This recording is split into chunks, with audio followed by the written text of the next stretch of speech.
Alternative Dig Talk. Real issues, real talk.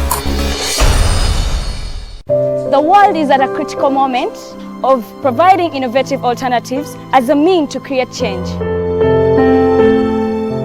As such, we have created a not-for-profit alternative mobile digital platform as a way to promote space for freedom of speech and expression to the unheard voices. We know you believe in the cause and you can further it more by contributing to its sustainability in forms of internet data, fuel, and any other support you deem relevant. Please support us with your contribution to Equity Bank account number 103-5201-607252 under the name Alternative Digital, or our mobile money numbers 0702 900076 or 0783 047785. Alternative Digital, real issues, real talk. Hey Ugandans, I'm Lieutenant Colonel Dewa Kiki, the Deputy Defense Spokesperson and actually the Deputy Spokesperson for the Uganda People's Defense Forces. I was hosted on Alternative Digital. I encourage all Ugandans that this is the way to go. Always watch, participate, give your views and ask questions on Alternative Digital. Digital, the way to go.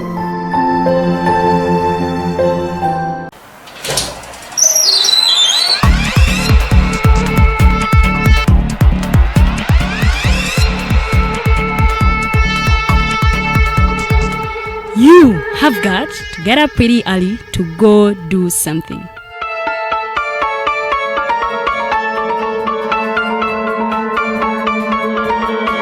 We are the Alternative Dig Talk.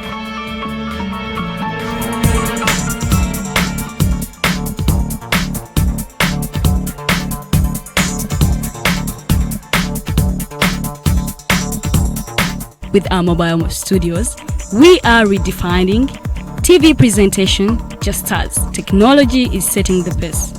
We are blending our approach with fresh, perspectively designed breakfast show, The Mighty Drive, informative and entertainment show, exclusive and live interviews. We President Museveni wadde juzi namulaba apima akawunga kilo 2 tasobola kalya nini bwaba alya kilo 5 oyannema okuliisa eggwanga ne bwe limundekera.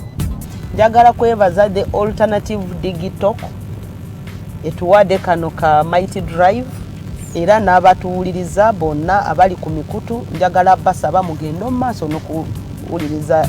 All given to you just a click away on your phone, tablet, laptop and smart TVs as we are streaming live on our social media platforms, on the road and on the go. We are the Alternative Dig Talk.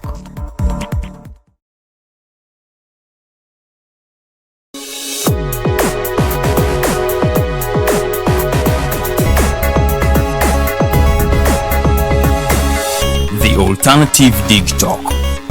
Real issues, real talk.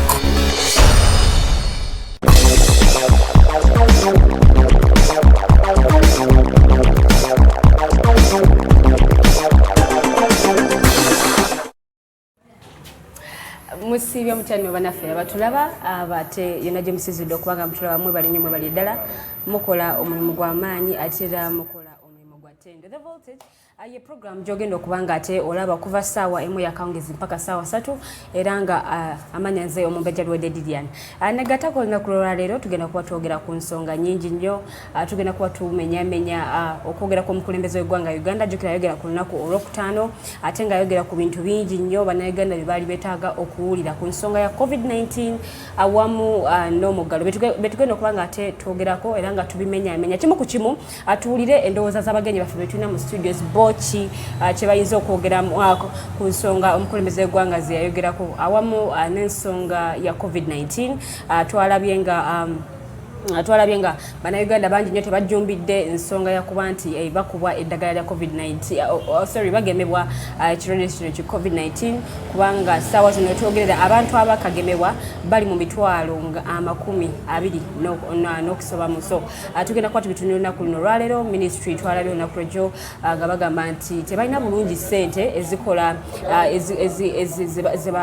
ze basobola okuwa bannamawulire okusobola okuba nti babayambako okuba nti bategeeza abantu okujumbira ate ogenda okubanga bagemebwa ekirwadde ki covid-19 awamu n'ensonga ya US okubanga yatadde sanctions kuba government officials mu ggwanga Uganda okusinziira ku byali mu kalulu ke twakakuba amabega okusinziira ku ddembe ly'obuntu eryatuboolebwa mu kalulu ke twakakuba amabega. So negatako olunaku luno olwaleero tugenda kubanga tubyogerako mu show yaffe eno The Voltage era nga tulina mu studios tulina omwami Kyaguba Katongole gwe tulina mu studios awamu ne mwami Mayanja. So tugenda kuba tumenyamenya kimu ku kimu olunaku luno olwaleero. Nyongera okujukiza olunaku lwa Monday, yes tubeerawo buli lwa Monday n'olunaku olwokutaano ssaawa eberemu yakawungezi mpaka ssaawa 3 nga tukusoosootolera no bingi ebyabadde gwe gy'otaabadde. So nkwaniriza era nkwaniriza nnyo nnyini ddala era nga okujukiza nti ffe tetuli ku TVs eza bulijjo wabula tuli ku Facebook The Alternative Uganda ye Facebook name yaffe gye tukozesa era nga bw'obanga olina ekibuuzo bakyoteesa oba kyowabula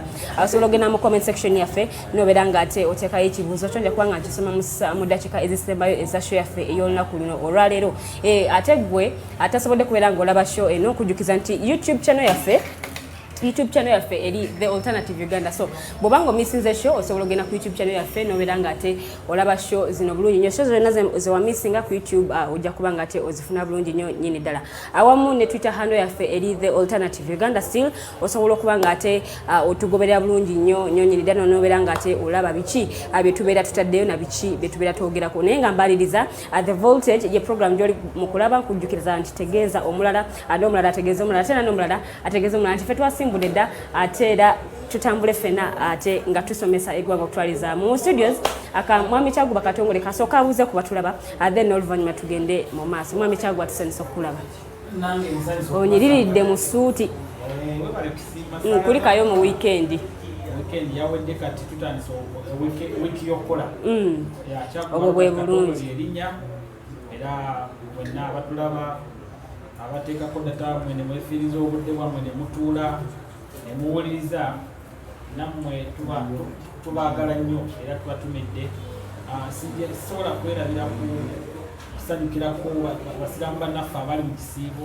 bagamba amanyi ekisiibo mpozi gwe toli musiraamu tubasiirirako baali batugamba nti mu kisiibo omuntu omugamba nti munnaaye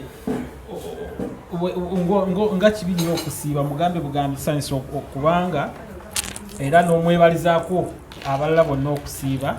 So twebaza nti mwebale kusiiba abasiraamu baganda baffe era n'abo abafunidemu ebizibu mu weekend abo bonna abasanyuse byonna tugamba Mukama Katonda yatuweera yajjawo. So tetusaanye nnyo kwenyamira however nti omuntu aba atuvuddeko naye nga ekintu ekisinga obukulu oyo yenna aba atuvudde ku maaso mikwano gyange abafiiriddwa tugamba bugambi Mukama yatuweera yajjako tugamba inna lillahi wa inna ilaihi raji'un. Tugamba nti Omukama Katonda abawe ekiwumulo eky'emirembe twetaaga nnyo okubasabiranga okusinga okukaaba. So n'abo abafunyemu ebyamasanyu nammwe mwebali era tetugaana kwebalizaako abo abanjudde mu hexagonal basis mwene eya covid gye tulimu ne basobola okuteekawo emikolo gyabwe egy'okuwanjula ne bakola emikolo emirungi. Yes, namwe tubagumya nti banaye mu bufumbo ebeerayo empi ebeerayo okwevuma ebeerayo okuyomba bwe banankuba kubanga nafumbiddwa bibeerayo. So musajja takuguze naye tugende mpolampola ku nsonga y'obufumbo bwe banankuba kubanga nafumbiddwa no nze ngambye ebeerayo empi ebeerayo omukka mu kiyungu lwaki tukikyokomplainizako anti kati ekyomukka mu kiyungu osookedde kumpi lwaki empiza ezisoose ebeerayo essanyu ebeerayo okaaba ebeerayo omukka mu kiyungu naye omukka ne gweyongera kati kiteeka wamu nti omukka mu kiyungu naye omukka mu kiyungu tekitegeeza nti mulimu okukuba mu mulembe guno tebakyakuba bakazi.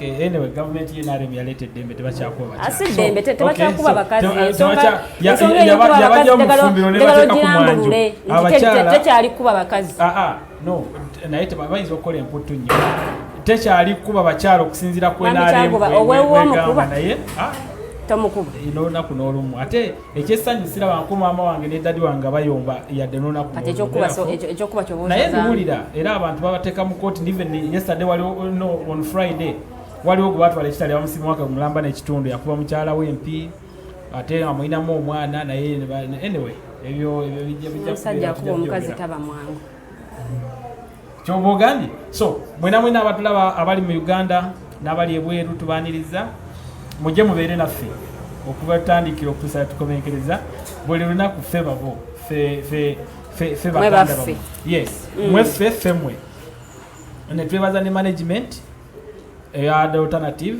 okuba nti basobola okuteekateekera buli Monday ne Friday ne tujja ne tubaako ne tofaayo tugatta ku nsi yaffe ffe tujja kuzimba so si kuzimbulula nga bannaffe abagamba mulwane entalo mujje simanyi Katikkiro must resign simanyi eggwanga lyaffe temuli demokrasia so Abamerika bajje batulwanise wano ffe sibe tugenda okwogerako ffe tuzze kwongerako tofaali ku ggwanga lyaffe then ne development project Ministry of Finance JRSA ya parish model I think tujja kusaba nnyo eyo ekole ekyo ekigireetesezza okukola ereme kubeera antagonized ne ba corrupt officials tubenga tusobola okugusa n'eggwanga lyaffe ligende mu maaso bulungi mwebale nnyo mwebale ddala okubeera naffe ye mwami Kyago Bakatongole mulidde bulungi ate ku buuyi buno ku mukono gwange ogwa kkono akanzire wa mwami Mayanja Robert ate naye abuze ku batulaba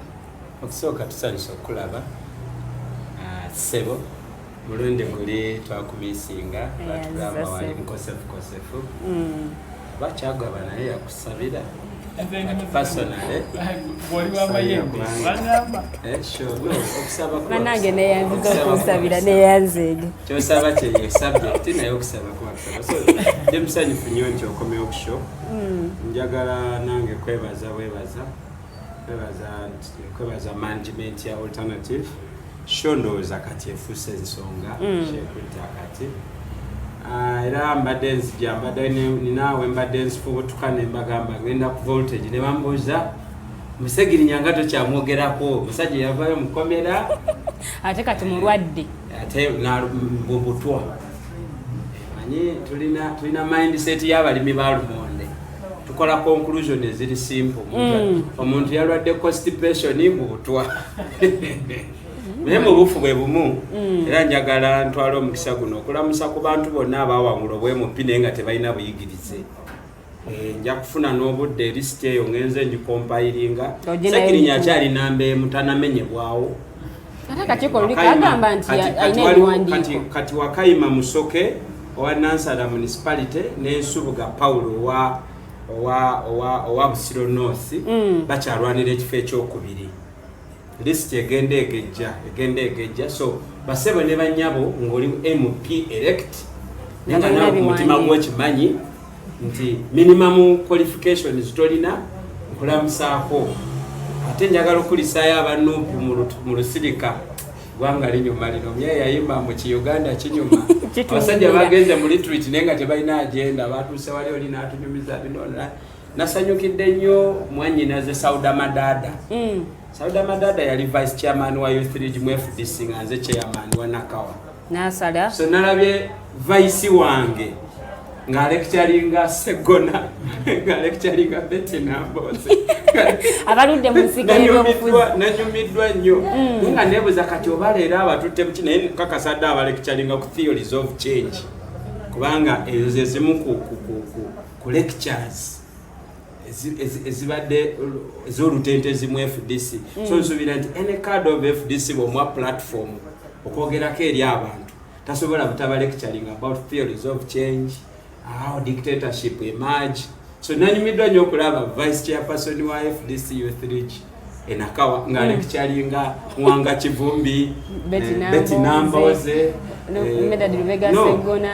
Segona nga tonamugendako ono mukyala yani ava ku MBS Joyce Bagala natudde Sauda Madada mu lecturinga nanyumiddwa nnyo ndi musanyufu byantu so nti abavubuka kati basituse Sauda yani ayimirira mu audience efaanana bwetyo n'abannyonnyola nti kino bwe kitine bwe obulamu bwange bulungi ne famire yange beyo babatumidde mukyala wange Rehema abatumidde bwe bulungi naffe tumutumidde ambuuza nnyo ku Lwokutaano ne ku Mande ng'okomawo leeti Lwokutaano ne Mande nzirirayo ddala leeti kuba okuva wano ku ssaawa 3 ngenda nsanga transport wa curfew namugambye kati teeka data ku simu otegere gye mbeera ku Lwokutaano ne ku Mande so Rehema manyi kwoli wano wembeera sibeera eri ewalala nenziza okunchaza yes kyoyanziza nnyo oyo ye mwami Mayanja katutandikire ddala wiikendi ogirabye otyo okuvira ddala ku Lwokutaano kwogera kw'omukulembeze w'eggwanga kwogera kw'omukulembeze w'eggwanga unfortunately saakulabye kubanga wali ku voltage era sinawulira nnyo bakukotingako which means ndoza teyayogeddeyo bisasamaza leero ayinza okubeera yazeeyo mu speech ze zatera okukola alaka leero yaleese ya 82 so talina kipya ndooza kyeyayogedde that is why tewaliwo anti bannayuganda de basuubira nti oba kafi bagenda kugyongerayoko okulifutingamuko naye ate kyabeewunyisizza nti ebimu ku byayogedde nti kafi yo ekyaliwo Museveni tayinza kugyawo kafyu tayinza kugulawo mabaala kuba kimanyi maggule oba oyagala owakanayite kololo waliwo n'omunene omu alina gyanyweramu eyo ekigiri kikuba genda eri ewaffe ebugolobye nga tuvudde ne ku ekyo kafyu ndowooza oba ali mu Kampala wokka because bw'ofulumako Kampala ebitundu ebyo tebabirinaako obulamu bwabulina Uganda era ojja Kampala yewali eritegereka naye kafyu tasobola vaawo ng'abasirikale bakyasoloozereza ddala ate ne bebasolooza abasanyufu yensonga lwaki speaker wa parliament yali ayise prime minister nga amutegeeza ku nsonga oyo tomutuleetera naye ali mu kalulu yali anoonya public sympathy kirungi nnyo nebyeyogerako byebimu ku byekubyo ebirimu abannayuganda nti kafyu abapoliisi bakifuula nti kati tukoleramu ssente kadaaga ebirimu abannayuganda ye tebimuluma singa byali bimuluma singa teyeyisiza nga bweyisiza ebbanga lyabadde mofiso but that's kadaga bwatu temuli kipya kakyanga kyogerako kyekyabaawo anti kati batuuse obubaka ew'omukulembeze w'eggwanga nga bannayuganda president abeera Saudi Arabia ye yali takimanyi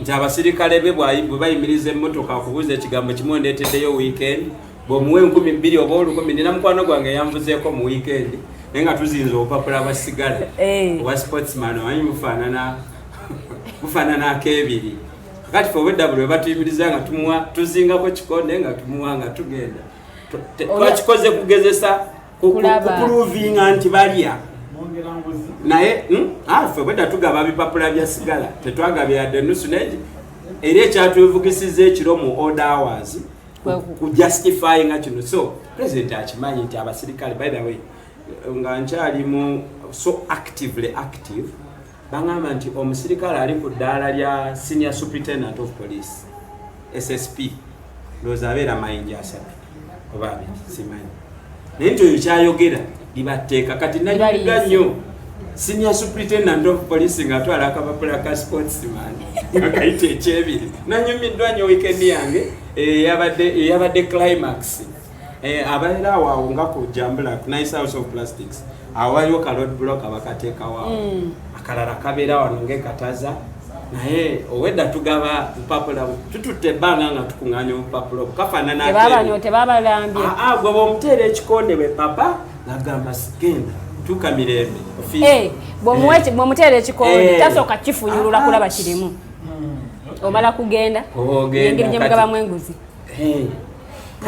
kati nze ffe twabawadde ebipapula nga bo babiyise ssente naye era tetusobola kuddamu tambula kiro kuba bwe batukwatako bajja kubategeera buterevu ye voltage bwetyo bwebeera ebinyuma n'ebiwuma bibeera omwo kakengeri ndowooza okawulidde ate era bw'okawulira ng'omanya nti ffe tusimbudde buterevu mukyala Aida Nakuya kyalina ebimukutekute naye ng'agenda kubanga atweyungako mu maaso awo kansereko kamuwubaani alinga yeyesimbyewo mwenyini naye bwe binagwa ebimukute bwe binamuta agenda kubanga agenda enyumira ddala eyo agenda kubanga atweyungako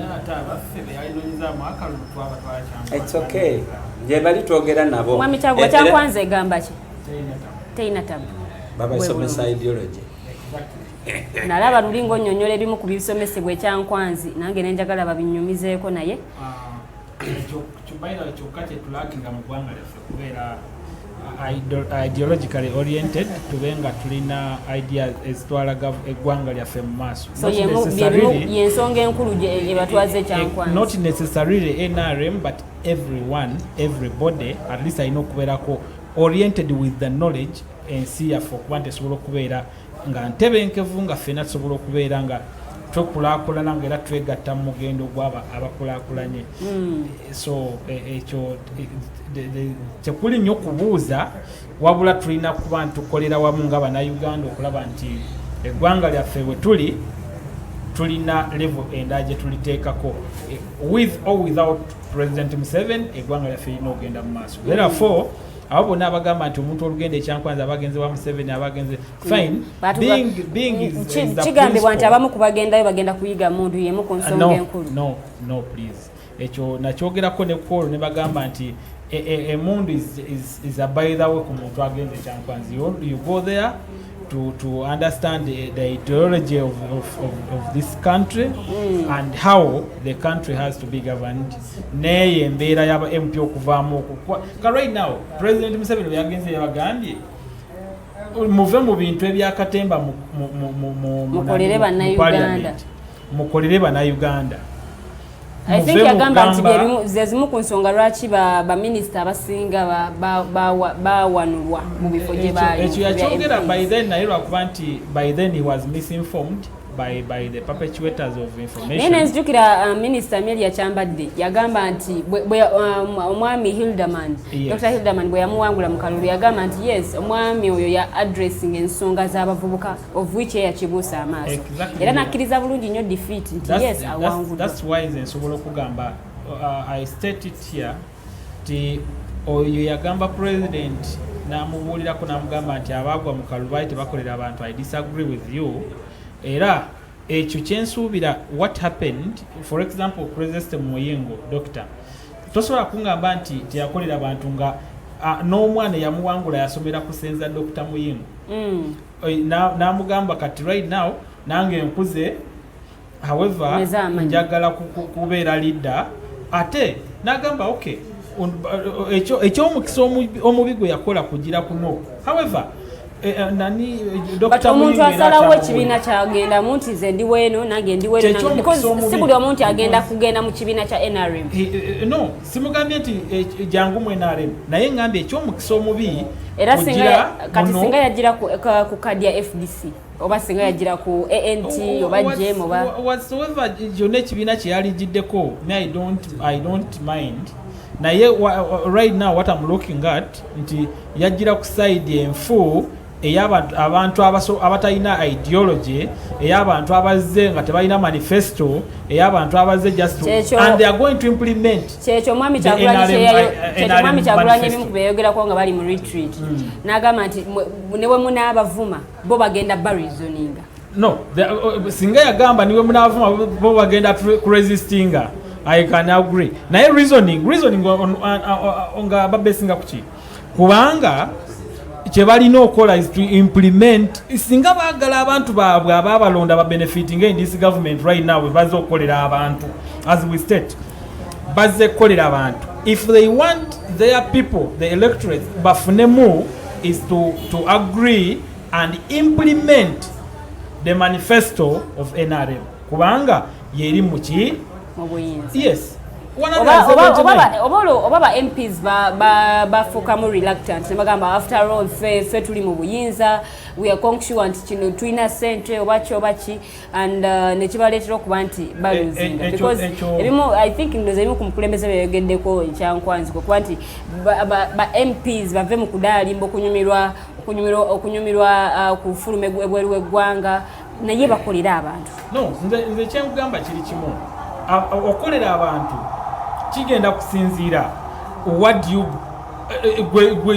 oyagala akolera abantu oba wajja kuresistinga kinasinziira ku ebyo kubanga kyensuubira omubaka wa parliament yenna for example kanku example yawa ne Makindye West okuva basalamu kubanga yali eno Kampala Makindye yona yali Makindye nga bagita Kampala South naye kati bw'ogatta Makindye East ne Makindye West noba ng'ofunyemu constituencies 2 ba MP aba woba otunuulidde bulungi Kinley enguudo eziri mu Makindye East ziri far better okusinga eziri mu Makindye West. Reason ziba ku bintu bino omwana wa mujjawo w'omuwa emmere ayinza gwenga gwe oli ye omukyala ali mu maka gange gwenga wavaawo omwana n'amuleka oli n'asigalawo kitegeeza olunaleeta ebintu oli mukyala ali mu maka nga gwe ababo abaleka wano agenda kumuwako katundu ate tewali njawulo mwena be bamu kati therefore bonna be bamu abakyala kati MP wa Makindye West wano nani Sewanyana w'omutunuulira enkola ye y'ebintu kuguguba yetayagala kugamba nti bannaye abantu bange abanonda ab'e Makindye ekkubo kubanga Museveni gyali tosobola mugamba nti ekkubo aba alimanyi oba omwalo oguliwo trench eriwo egenda otwala omuntu enkya si buli kimu nti yagenda okitegeera naye gwe nga MP w'omu kitundu osobola okukolagana ne ba leaders bo ab'owansi ku local government n'ogamba waaye meya wange tukoze tutya enguudo zaffe tukoze tutya ozikolako bo kye bakola we resist kino tekigenda kola naye nga tebatuwa alternative ekyo ekinyonga bikaseera ne bana abantu bafa opposition so ngamba oyo yenna oyo omwami eyawangula Dr. Chrysostom yalina omukisa gw'amaanyi okuba nti aze kusavinga abantu nga bakolagana ne dokita neyawanula Minister Judith Nabako yes President Museveni omukulembeze azukira lumu mu speech yagamba nti ayagala kulaba ku mukyalo oyo eyawangula Nabako irufu kosa yagenda yodda mpozi ng'eraddeyo yagenda kuddayo gwokubiri kubanga abo be bantu abamu leka kwonoona amanya gaaba kati ekyo bwekito kati gwe mpayo mubaka Kigota labanka tasobola kugenda president kwabo abaliwo right now ng'agendayo arasobola kumubulira kyakola Museveni yabulira MP ekyokola mu constituency oli akusinga kyaguba raising a debate akusinga akukubya gw'okutte kyolina omanya ekyo kyewazo tugamba exactly kati ogamba nti omubaka tasobola agenda president nga ye principal mu ggwanga tekisobokerako ddala The Voltage program gy'oli mu kulaba katutandikirawo obutereevu tugenda kubanga tutunuulira okwogera kw'omukulembeze w'eggwanga era nga mu bimu ku bye yayogera kuba nti curfew ekyaliwo okuva ku ssaawa 11 n'eddakiika 3 ez'okumakya mpaka ssaawa 3 ez'ekiro. Curfew eno bannayuganda bangi baali basuubirwa nti egenda kuggyibwawo oba si kyo eyongezebweyo okuva ku ssaawa 3 eyongezebweyoko essaawa naye nga curfew eno ekyaliwo okutuusa nga bannayuganda abasinga bamaze okuba nga bagemebwa ekirwadde kino ki COVID-19. Yes, n'ebimu ku birala omukulembeze bye yayogerako kwe kuba nti amabaala gakyalina okusigala nga ate magale ensonga y'abayimbi abaali balowooza nti ebivulu bigenda kuggulwawo ebivulu bikyali bisibe yes ebivulu bikyali bisibe naye nga omukulembeze gwanga yasuggestinga nti abayimbi bave mu bino bye balimu wabula babeera nga baagala okukola ebivulu bagende babikolere online of which wetuba tutunuulidde population y'abannayuganda bakozesa social media bitundu 9 ku buli 100 bakozesa Facebook. Yes, Facebook ate nga bayimbi bano gye bayinza okukozesa ate okubeera nga bakola online concerts nga bwe twazirabako during lockdown but of which Facebook teli officially open Facebook teli officially open ate ng'era waliwo n'omusolo ogugenda okubanga oguleetebwa that's internet tax yes the 12% internet tax nti bwobanga obadde ogula data wa nusu 10 bajja kusalako bwobanga ogubadde ogula data wa nusu 10 ng'ofuna MBs 10 bakusalako MBs 12 n'ofuna 88 of which bwobanga obadde ogenda kulaba concert y'omuyimbi bwobanga obadde nga olina MBs zo 10 obadde oyinza okulabirako ebbanga eriwera obadde dakika 3 oba ssaawa namba naye babeera nga bakusazeeko MBs 12 kitegeeza olina okwongera okuteekako data ate osobole okubeera nga olaba show y'omuyimbi eno naye nga abayimbi bo bennyini batandise dde okukabira ensonga eno bagamba nti ebbanga lye bamaze nga tebakola ddene naye olunaku lwejjo minisita w'ebyamawulire n'okulungamya eggwanga omukyala Judith Nabako yavuddeyo ng'ayogera ku nsonga y'abantu abakagemebwa ekirwadde kya COVID-19 abali mu mitwalo 2 bwe tuba tutunulire naye nga basuubira nti obukadde butaano at least bwe bunabeera nga bumaze okugemebwa omuggalo guno gujja kubeera nga ate guddirizibwamu gube nga at least oba gubeera ku ssaawa nga 6 ogw'ekiro. Yagambye nti media yali badde ebayambako okubeera nga ekubiriza Bannayuganda okugenda okugemebwa ekirwadde ki COVID-19 awamu n'abayimbi. Naye bwe tuba tutunulidde abayimbi bamaze ebbanga nga tebakola ate nga tewali wantu wonna gavumenti wevuddeyo kubayamba kubeerako ngeri gye bayambamu mu ngeri emu oba endala, naye nga ate minisita agamba nti baali badde babayambako okusobola okubeera nga ate basensitizinga abantu okugenda okugemebwa ekirwadde ki COVID-19. Bwe tuba tunulidde ebintu ebimu ku birala byayogeddeko abasiraamu abali mu kisiibo balina eswala gye basaba gye basoma naye nga esussaamu ku ssaawa za kafyu. I think eswala esembayo, so bali basuubira nti omuggalo kafyu eyinza okuliftingibwamuko nate ne babeera nga basobola okugenda mu muzikiti ne basaala eswala eno. Naye omukulembeze w'eggwanga yagamba nti tebeetaaga agenda mu muzikiti, basobola okusigala ewaka ne basaalira ewaka nti Katonda ali buli wamu. So Mwami Mayanja bebimu ku ebyo omukulembeze w'eggwanga ate byayogerako ku lunaku olw'okutaano era nga byetugenda okuba nga tutunuulira ensonga ya kafyu era nga ekibuuzo ekisinga okwebuuzibwa Bannayuganda kwe kuba nti kafyu eno ekyalina amakulu ekyalina omugaso ekyaservinga purpose because week ewedde I think was it last week but one Speaker of Parliament omukyala Rebecca Alitwala Kadaga yayita Prime Minister wa Uganda yes amubuuza ku nsonga za kafyu oba ekyalina amakulu nga bagala bategeeza omukulembeze w'eggwanga nti kafyu bwe bate ekyalina amakulu ejjibwewo kubanga aba police oba aba LDU abakwasa kafyu eno bo bagufuula mulimu nga Mwami Mayanja bwayogedde nti bo bakoleramu akasente obudde buno obw'ekiro era bwe bakusanga olulimi lokaloka lwoyogera lubeera lwa ssente nti nze bwe mbanga nyinawo ezange bwe nfunye ekikonde bwe nti nenkikuteeka nenkigatta n'ekikyo nsobola okuba nga ntambula kafyu time paka nca. Yes, tugenda kuba nga tutunuulira awamu n'ensonga ya Ministry of Health ku kirwadde kino ekya COVID-19 olunaku lw'ejjo nabadde ndaba amawulire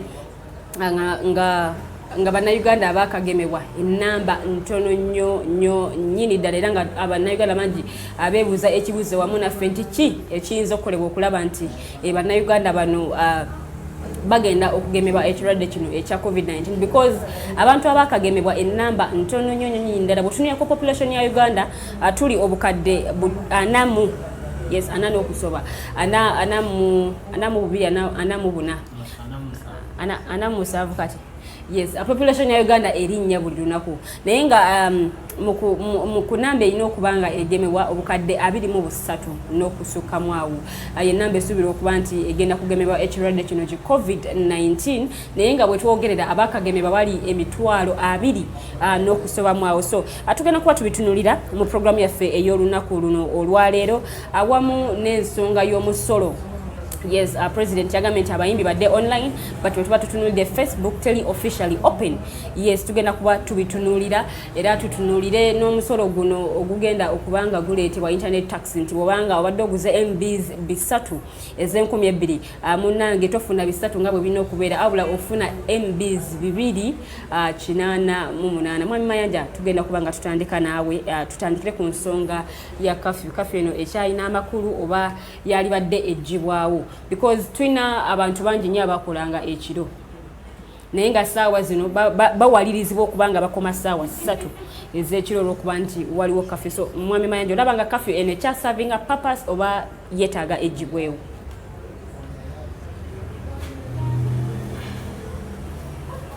nze ng'omuntu saga kudibetinga ebyo bintu bya kafyu ez'M7 yagambye bino yagambye biri lwansonga nti buli omu mutuufu mu nsobi ye. President Museveni mutuufu lwakuba nti apackaginze obulimba n'aburizoninga ne bulabikanga obutuufu. Abayimbi nabo batuufu lwa nsonga baddidde obubbi bwabwe babupackaginze bulungi baagala ensi yonna bakwatirwa ekisa. So nze siri mukwano gwabo bombi sikkiriziganya na bibozibozi by'abayimbi and by the way on record abayimbi mulekerawo kwekwasa amabaala omwenge tugunywa tugolobyo olabe no one is missing them abayimbi mutujjeeko akajanja Uganda ne middle income status what is the contribution of abayimbi bawa batunda Uganda bayimba kisimanya polokoto bya kisirusiru Ganza nayagera omwana yayimba nti ki Uganda kinyuma nsi aha kakati ne mwali mu bayimbi mufuna via Facebook simwetaga kujja lugogo no anti kati ye afulumya tafunamu after the pandemic waliwo ekintu kye bayita new normal ensi tegenda kuddayo wali bw'oba tosobola kubeera creative ku packaginga yo trade okufitinga mu new normal simple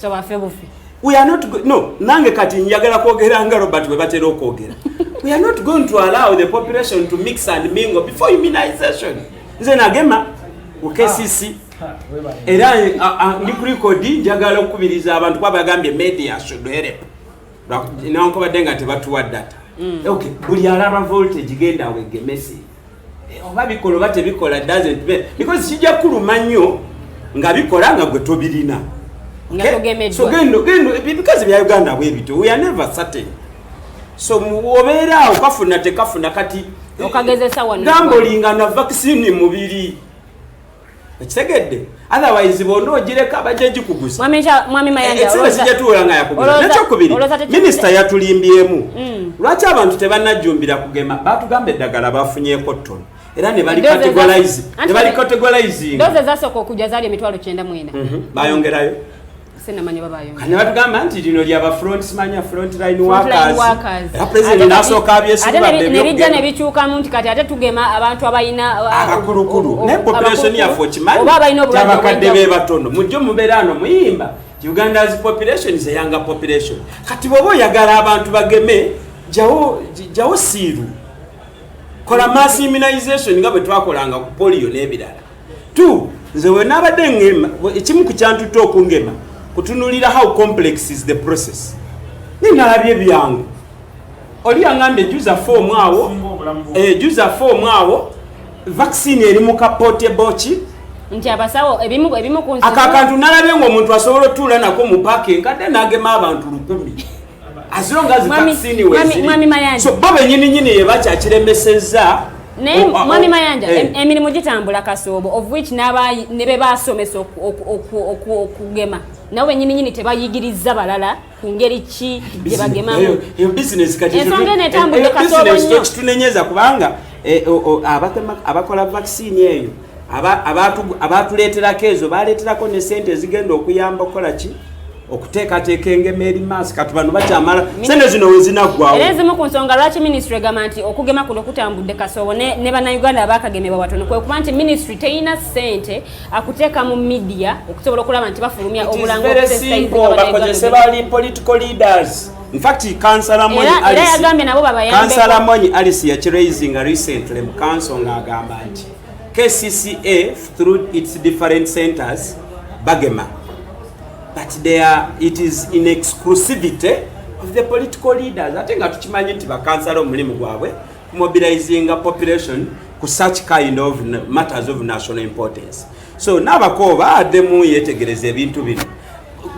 Ministry of Information in a Ministry of Health, when have they had a high stakeholders consultative meeting neba political leaders nga topic kugema tetinabaawo bakiwulira ate jukira nti covid yonna gye yava balina category y'abantu gye be-excluding nga president Museveni agamba my scientists but lweya wano we tuba nga twagala okuva mu kino if you want 20 million people to be immunized by the end of the month of May, involve the leaders. Chairman LC1, yes, those are the people I'm talking about. Chairman akerene mukalakasa agambe ku lwokutaano nga bwe badde batukola mu byokwewandiisa electoral commission. Lwaki zino sente Mwami Kyaguba, sorry Mami Mayanja, tolowooza nti zino sente zebawa ababaka okwegulira emmotoka tebaliwuziwa the ministry. Don't mix things. Omubaka parliament tetumuleeta kukola ebyo. Ombaka parliament emotoka ye ino omugaso, ministry has the capacity to ne Uganda okulowoleza nnyo nti buli kintu kinakolebwanga sente. That's why we have a problem. For me, I was not paid, I was not mobilized, I just got information. Ebibuzo byonna bye nali neebuuza, I am privileged to omuntu yambulira. So mu mutima gwange nali siina doubt. Era nalwawo lwa nsonga buli nagendanga nensangayo abantu abangi ate nga bali mu advanced age. Engamba kambawo omukisa bakole ki? Basookeyo. So when I had an opportunity nga tebaliiwo bangi, I went, nzirayo ng'ennaku z'omwezi 10 omwezi gw'omukaaga for my second job. So the problem about the numbers is the approach gye bakozesa. Abakadde be batono kati abalala oyagala bave. Gwe gamba nti tugema buli omu. From 18 and above. Number 2. Wane kansala tumuwa omusaala lwaki tunulira empieka ate ani asinze okulinaana abantu kyamanero si 1 kansala si 3 kansala si 5 kyamanero si 3 okitegedde so bagambe nti ku musaala gwammwe mu mobilizinge parishes zammwe ba medical staff bagenda kujja ne vaccine. I am telling you, you will find people lining choose. Ensonga lwaki eddakiika zino ze mbadde nina byenjagala okuddiza kyaguba bye yatandikiddemu kubanga byadde bya bulimba nnyo nemaliriza nakano nga sinagenda kubiri. So president mutuufu amabaala si maggule naye ffe tuyingira ne tweggalirayo. No one is missing a bar.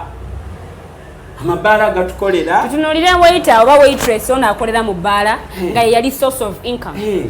Example janyizo kuwagega amabaala ge kabalagala wano nti amabaala gasinga gamagaggadwa abaana bano tebakyalina waiter ne waitress totuko yagenda osiika chips abasajja babadde ba teacher nga bakolera emitwalo 25 kwana obusomesa babusuddewo ne badda ku boda akolera emitwalo gyena buli lunaku bweyagenza okubalamu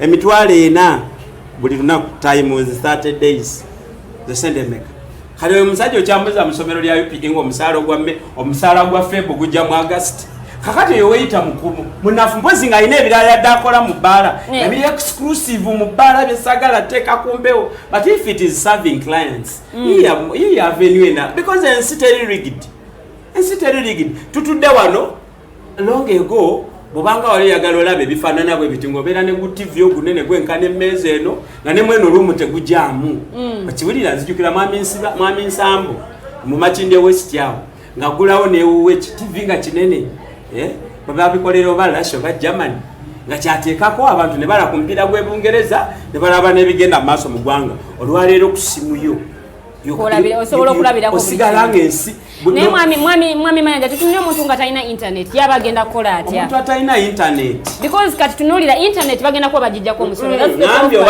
omuwala oyo abadde aweereza Guinness asiike chips asiike kabalagala asiike muwogo bino lero sigenda binenyeza Museveni. Of course byatusanga n'agazibu gaffe ag'olutentezi ne biwaseninga, but we are not going to keep on lamenting kubana abaziba amatu. Life has to go on. So babere creative nange of course byenkola byasirana, but I'm not going to sing banangende bubi government hingira mu bintu bine excuse us abantu gye bali eri okololo ne bugololo. For them, they don't even know where they believe. But 1 minute, Mami Kyaguba nga sinaja. Mami Kyaguba. Okay, David, to be sad to be a note in the one. To Damukunenya Honorable Alan Sewanyana, because he's one of the MPs of Kampala, but them cancer in the same Bayonga observer. Kampala in Ababakaba Parliament batano.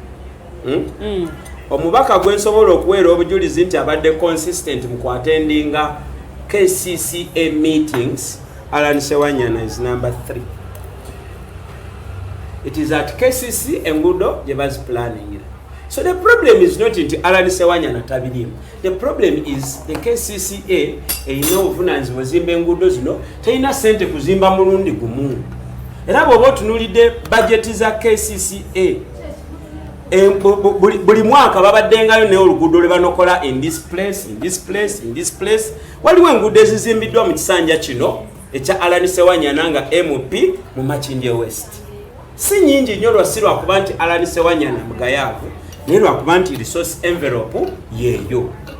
Mwami Simbwa bwe yali MP wa Makindye East, ye no mu council teyajjayo n'olunaku n'olwo n'olumu naye Alan Sewanyana wa Makindye West akola ki njogera ntya Katonda Ibrahim Kasozi wa FDC naye simulabangako ku City Hall Nsanja kyaberedde MP wa Makindye East, but I have seen Alan Sewanyana.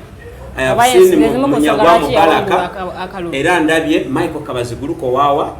Once upon a time I saw Latif Sebagala bebo ne Nabila teyakola kiteyajja. Now ekyecha Alani omuyinako political beef mwami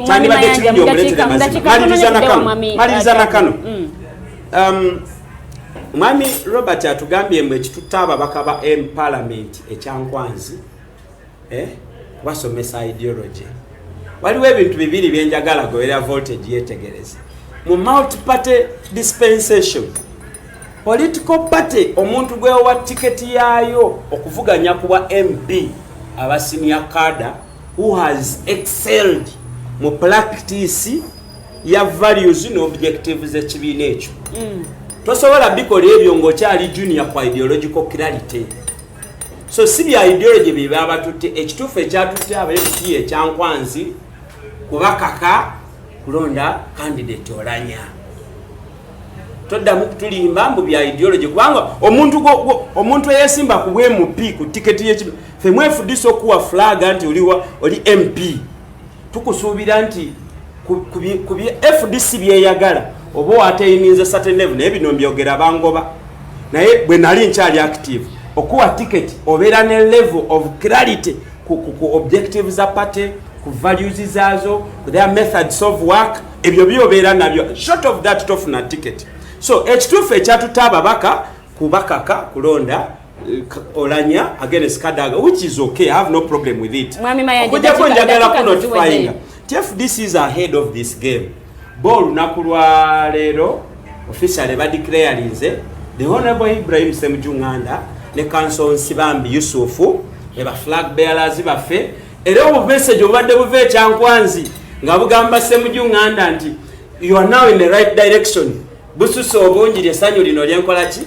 I think this time around politics wa Uganda agenda chukamu wa opposition afuse speaker parliament kwanga tewakyali kulanga kulala Kadaga ye bibe byawedde. That is the agenda at Chankwan. Thank you very much. Ye mwami Mayanja tweyanziza nnyo ensonga eyo tudde bukolokole wa mwami Kyaguba waliwo wano mwami tumuhimbise noma na comments n'agamba may you remind us how many people got government masks for us to take this government serious in regards to vaccinating Ugandans. Bana Uganda bameka bafuna maski za government wetugenda okubanga tutandikira mwami Kyaguba nti ministry kiki kyesobola okukola okulaba nti bana Uganda bakkirizo bagenda okubanga bagemebwa ekirwadde kino ki COVID-19 because yemu ku nsonga lwaki curfew tadiriziddwamu kuba nti ayongezebwayo bakusaawa nga 6 ez'ekiro. Webale nnyo Omumbejja Lilian. Mwami tumuyimbise ekibuuzo kyabuuzizza first of all osooka okumanya population gye tulina eyali yeetaaga okufuna mask by then era nga bwe batugamba nti akalwadde kano kagema kanyiga nnyo omuntu omukulu osinga omwana omuto ne bagamba nti abaana abatono oba toyambadde mask by then nga tekanaba kwevolvinga until kano ke batugamba olwaleero the population gye twalina by 2020 eyali esaana ofuna mask. I think if you have the figure osobola okuyambako n'oddamu n'osindika the number the population numerically me what I think out of 47 by then we were 46.9 cut out of 46.9 total population eisana ofuna if you go deep into calculations oyinza okwesanga countrywide twice okuba ntwako 26.4 million Ugandans. Yes. And if we covered as government, mwami Kyaguba kanku interrupting mukatini.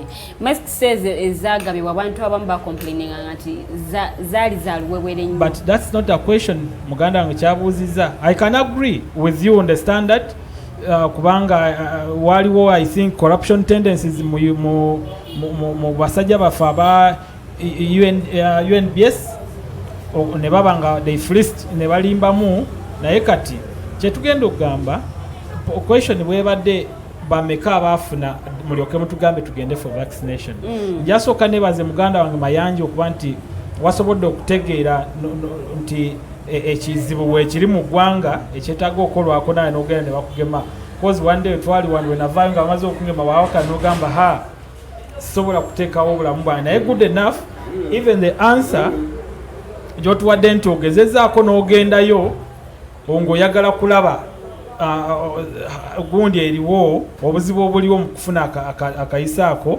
n'oba nga osobodde okafuna with ease ekyo kirungi naye ate ekibadde kibi the mentality ogamba nti osooke okugenda kulaba okafuna otya without the other side gyobadde ogamba nti gundi ateekayo ne bamukuba empewo leero n'okkiriza n'oteekayo obwongo n'otafa kufaayo kufa oba ku bulamu naye n'obeera positive ng'ogenze just kulaba engeri ki gye bafunamu eddagala eddagala lyaffe tesobola kugamba nti either kubanga niwoba ogenze mu ka clinic aliwo physician yenna gwosanga kugamba store in a cool dry place and away from the direct sunlight so ogamba nti oteeke eddagala lyo for example mu compound ya park okugema abaliwo oyinza ofailinga because of the weather gye tulimu mu ggwanga lyaffe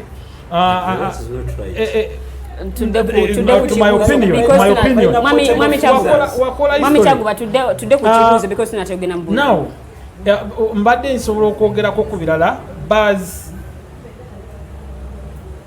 okuba nti nzigale abayimbi okuperformingira online let me start with that abayimbi okuperformingira online by the way bakigezaako nga kikola ndabyeko wano Bobi Wine nga president waba ogenda kwa Museveni nga agenda kwa dressing eri eggwanga yateekawo kivulu ne bakuba polokoto we then ndabyeko bayimbi bangi nnyo Shiba wano juzi Wininwaji wano juzi yeyambula ne mu kibuga ng'ali mukola ebivulu kuki online meaning feasibility study egamba nti ekyo kisoboka as per now nga buzz ne lero maybe nebirala ebitanawo kugulwa kati obuzibu obuli mu kintu kino president nsaba nakyo ngenda kimulingiza nti mulimu banakigwanyiza abamu however much nti olina yo scientist naye asooka akubuulire studies ati embeera bannayuganda abayimbi banyini hotels kansooke nkubuulire banyini buzz bawandiika ekiwandiiko nga bakitwalira president nga baagala babaliyirire obudde bwe bamala nga tebakola ate ne wano kuba nti waliwo relief mu covid muno era tebakirizibwa kola naye ne bakiwandiika nga basaba nga chairperson waabwe yono omwami alina wano ebuziga nga bagala batere milioni 7 bonna Mr. Kisemakula nono owa nyini kana akali wano wansingokira Autospa bebo abagala okulimba president nga bagudde mu diiru n'abali mu state house babbe president so his excellency wandikidde president owa bagala kuba gwanga so me I stand firmly here and announce this categorically clear please muleke okubba eggwanga mubadde mukola buli lunaku hotels zammwe ziri mukola abannayuganda by the way mpulira obulumi ku bavubuka abaali bakolera mu baazi ezo mwami Kyaguba batutunulire ensonga y'abayimbi bano abayimbi bafulumya music mukufulumya music social media yes mukufulumya music batekamu sente batekamu sente ezikola audio ne batekamu sente ezikola video yes mubivulu bino mwe ye yali main source mwe bafuna sente ye yali main source mwe bafuna anti kati YouTube waliwo namba joyina okutuuka ko president waba agenda kwogera omuntu omu ateekayo ekivulu kye. Mbadde nsaba mpulirize. Yes. Bwe tuba tutunuulidde abayimbi n'okukolera online. Tutunuulire Facebook. Bannayuganda bangi bakozesa Facebook. Nagamba ebitundu 90 ku buli 100 bakozesa Facebook. But Facebook teri officially open. ICT ministry. My answer to you, Lillian. Yes. Eggwanga lyaffe batekamu underground cables ze tuli mukolako ne ICT ministry Kenya musi ne Tanzania. So ebyo ebya Facebook even last week the other month Dr. Minister for ICT ono Ogwanga yagenda mu Nairobi to discuss the same issue ya Facebook. Kati lwachi yeruddewo nnyo. It will be rectified. Manyi obulwadde bujja mangu naye okuwona butekinga sometime. Obulwadde obwa Google, obulwadde obwa WhatsApp bote bwalwa. But we are working on that as government. Two, muntu nze I still stand ku my point. Omuntu president waba agambye I'm going to address the nation on this day. Naye ateekayo ekivulu kye ku mukutu. Abantu ne bakifollowing. Obana going live balina naye byayogera. Yes, abantu ne bafollowing. Lwaki kino ekyabayimbi temwebuzaako bwakikola. Naye muyimbi munnamu. Mwami Kyaguba tutunulire bannayuganda baba balina okugula data. Omusolo guguno 12%. Okugula data okola ki? Okulaba abayimbi aba performing. Bagula data bateka mu sente. Okulaba omuyimbi si kyabuwaze. Yes. Music leisure. Music dagala ne si paracetamol. Leisure. Kumala budde bwogamba kanteekeko data wa 15 for example buno obudde otadeko 15 ogenda kuli akisapa. Kati gomavo gula data ngo oli mugaba naye tuli bavu tuli bubi. Mwami Kyaguba tutunulira abantu abakolera online. Abakolera online. Yes. And those are people betulina abatali mu complaininga.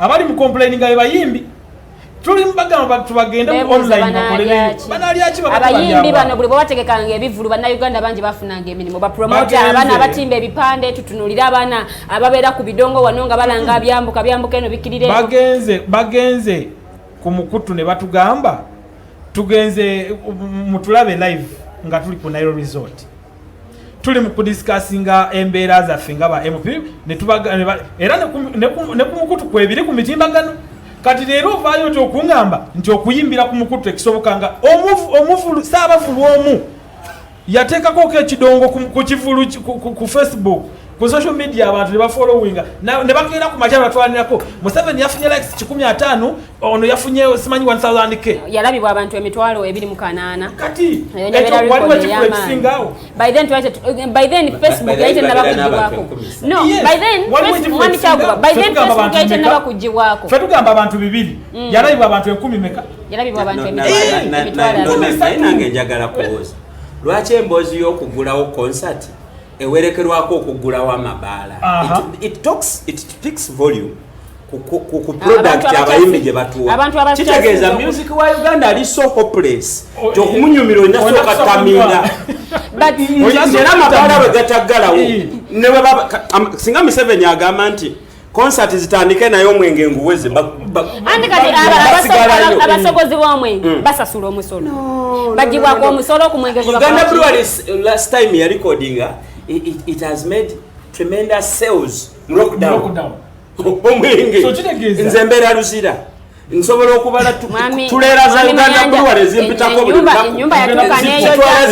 ennyumba yatuuka anti kati waliwo banene waliwo abantu abaagala n'agendako mu bbaala n'anyumirwako n'abeerako n'emikwano gye babeeranga the debate I said is simple bw'ogamba nti bagulewo concert n'amabaala literally kitegeeza ndibye muyumba bya kitumbaavu nnyo omuntu abinyumirwa tamidde mwami Mayanja awo wanyini bwe tugenda okubanga ate tutandikira mu ssaawa yaffe ey'okubiri kati soke tumale okuwumulamuko kati ninyo the voltage ye program gy'olaba nalabye dda comments nyingi nnyo naye nga ngenda kubanga nsoma mu ssaawa yaffe ey'okubiri katuwumulemu katono temuvaawo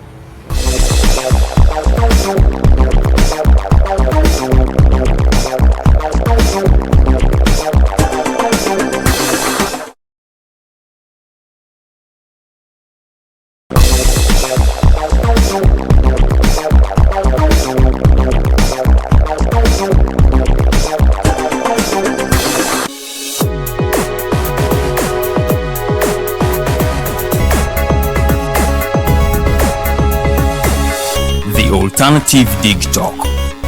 Real issues, real talk. The world is at a critical moment of providing innovative alternatives as a means to create change.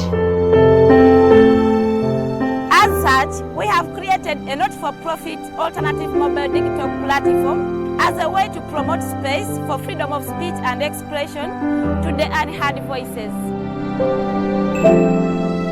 We know you believe in the cause and you can further it more by contributing to its sustainability in forms of internet data, fuel, and any other support you deem relevant. Please support us with your contribution to Equity Bank account number 103-5201-607252 under the name Alternative Digital, or our mobile money numbers 0702-900076 or 0783-047785.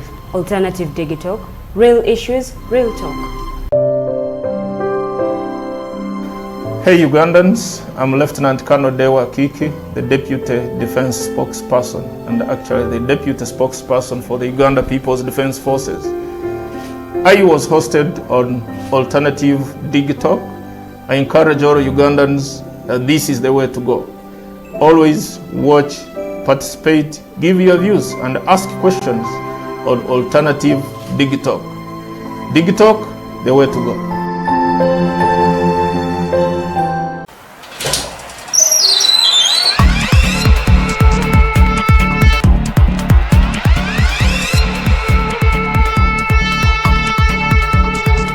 You have got to get up pretty early to go do something.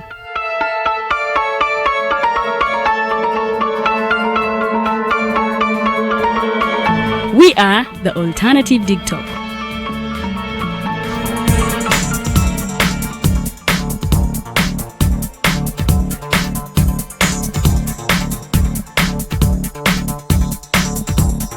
With our mobile studios, we are redefining TV presentation just as technology is setting the pace.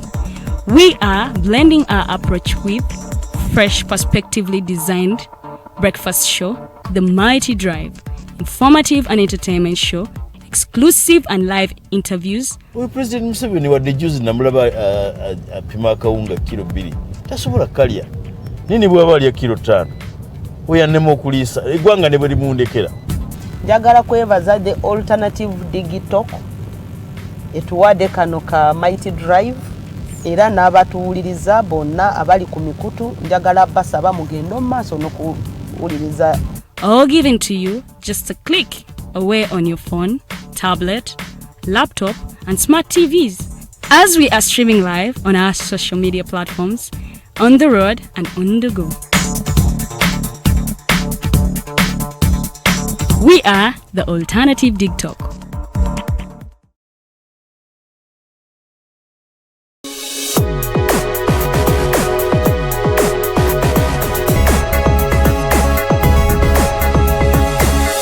The Alternative Dig Talk. Real issues, real talk.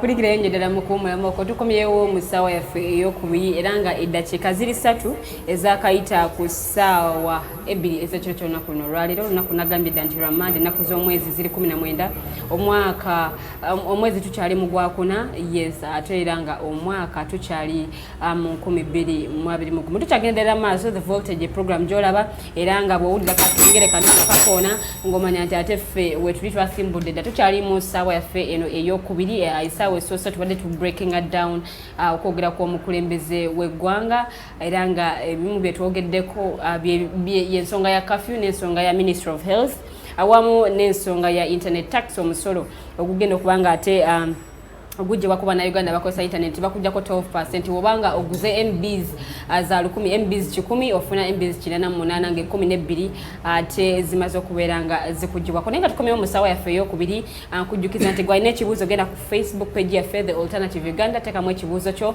ate ngenda kubanga nkisoma ate ne musawa yaffe eyokubiri ojja kubanga ofuna omukisa okukuba essimu abuterevu mu studio n'obuuza ekibuuzo kyo ate n'obeeranga odibwa mwere namba y'essimu studio line eri 0789017145 0789017145 ye namba ya studio gisobola okubeera nga ate okubako nobeera nga obuuza ekibuuzo obutereevu nobeera nga oddibwamu mu ssaawa yaffe eno eyokubiri tugenda kubanga tutunulira ensonga y'ebbeeyi y'amafuta eyeekanamye ebbeeyi y'amafuta eri waggulu ku masundiro g'amafuta ag'enjawulo ekisinziira wogenza okubanga ate oganywa naye nga mu ggwanga Uganda amafuta gazuulibwa mu mwaka ogwa 2026 ate of recent twalabye nga Uganda yeegase n'eggwanga erya Tanzania okubanga bakola pipeline egenda okubanga ate etambuza amafuta ago yes so tugenda kubanga tutunuulirako mu ssaawa yaffe eno eyokubiri awamu n'ensonga y'omusolo ogugenda okubanga gujja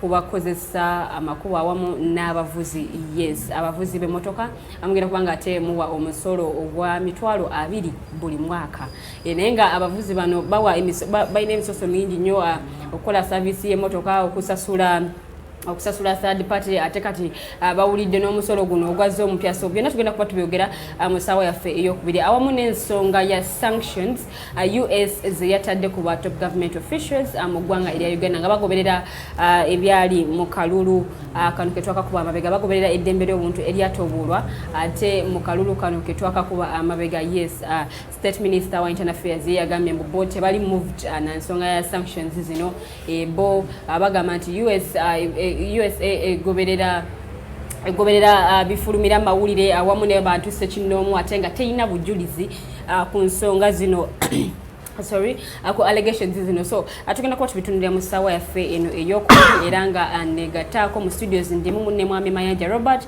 awamu ne mwami Kyaguba Katongole Robert ate nga tutambulira ddala mpaka ssaawa 3 ez'ekiro kino ekyolunaku luno olwaleero nkujjukiza mukwano gwange nti akatabo kayitibwa Evolution of Constitutional Law, Public Law and Government era nga kawandiikibwa retired Justice Professor George Wilson Kanyihamba yakalonkinga omwezi oguwedde era nga Alternative Digital kuffe twaweebwa ttenda eyokuba nti tuteekateeka omukolo guno so akatabo kano ku mulundi guli kali ku $20 naye nga wano wetwogerera kali ku $10 joka abeera nga teweefunira kopi yo ng'obudde bukyali bwobanga oyagala kopi wonna wooli wetugikusanza era nga enamba y'essimu eri 0702-9076 0702-9076 gwe wenna student asoma amateeka oli lawyer oli mulamuzi oyagala katabo kano kalimu bingi nnyo kalimu ensonga za constitution kalimu ensonga za public law kalimu ensonga za government so kekwate mukwano gwange obeere nga ate omanya ebisinga kwebe nyongera okujjukiza nti kawandiikibwa retired justice ategera professor George Wilson Kanyihamba yes yawandiika akatabo kano era nga kalonchingibwa omwezi oguwedde omugenyi omukulu yali right honorable Jacob Oulanyah era nga ono deputy speaker of parliament awamu ne Professor PL Olumumba okuva e Kenya era nga ono ye yali keynote speaker so akatabo kano kalungi nnyo kekwate obeere ng'osoma ate ebisinga ku ebyo byenjogedde katugendere ddala mu maaso ntandikira ku mwami Robert Kyaguba tutandikira ku nsonga y'amafuta ayina emmotoka ye gwe ngenda okubanga ntandikirako atubuulire ye ensonga eno agiraba atya era ki ekisobola okukolebwa okulaba nti ebbeeyi eno ekako wansi because bannayuganda bangi bakaaba bwe banga ebbeeyi y'amafuta erinnya kitegeeza ebintu mu ggwanga bigenda kubanga prices zeeyongera buli kimu kigenda kubanga kirinnya ng'ensonga eweebwa y'ensonga y'okuba nti ebbeeyi y'amafuta eri waggulu. Ekintu ky'amafuta kino nange kineewunyisiza mu Kampala wano nga naddala mu Kampala wano osanga wamu amafuta gali ku 4,150 awamu gali ku 3,800 awamu 3,600 kati weneebuuliza companies ezireetamu n'amafuta are they not regulated for now oba bali mu taking a disadvantage okuba nti eggwanga lisirise tuli mu kukaabira COVID-19 nakugema bannayuganda bo bayiseewo ekyabwe ekyokubba bannayuganda through okubajjako sente nyingi ku mafuta gaabwe using their own companies. N'abavuzi ba taxi bali mu kukaaba maziga. So I think ekyo Minister of Trade ne balina okikolako ne Minister wa Energy balabe nti even ne base yemu intermediate wogenda wali ngogenda ebwaise osanga amafuta gali ku 138 woda wano kugaba road osanga 145 woda kushere ndala 142 so ogenza okuganywera batandise okuteekamu ebyaliwo nti katu bakole bwe bati olw'okuba kino tebakiraba buno obudde. They are still crying because of COVID-19. So they need to be regulated. They need to be regulated. Bakome okubba bali mukubba bantu. Omuntu ayagala okulinya taxi bagenda museerera bwerero okuva wali enakawo okutuuka mu tawuni bamujjeko 10,000 abantu batwaliranga enusu 10,000. Ate nga kati batika jjukira tebakyatikka abantu bana batika abantu batika buli kumuntu batika abantu babiri.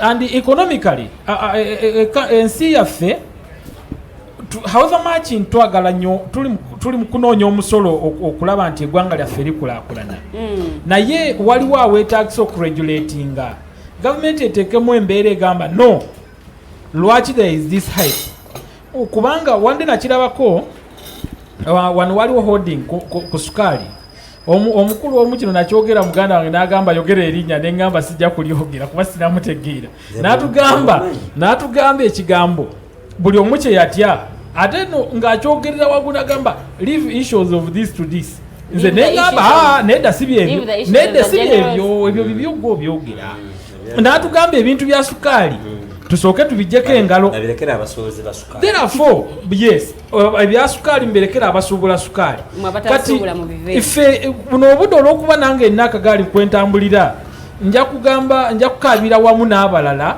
twegatte eddoboozi yaffe tuliteeke wamu tugambe nti Munnayuganda anyigirizibwa buno obudde olw'amafuta tetumanyi ani akireese naye fuel industry oba uniko eri mu kikola oba ani they need to be regulated in this country.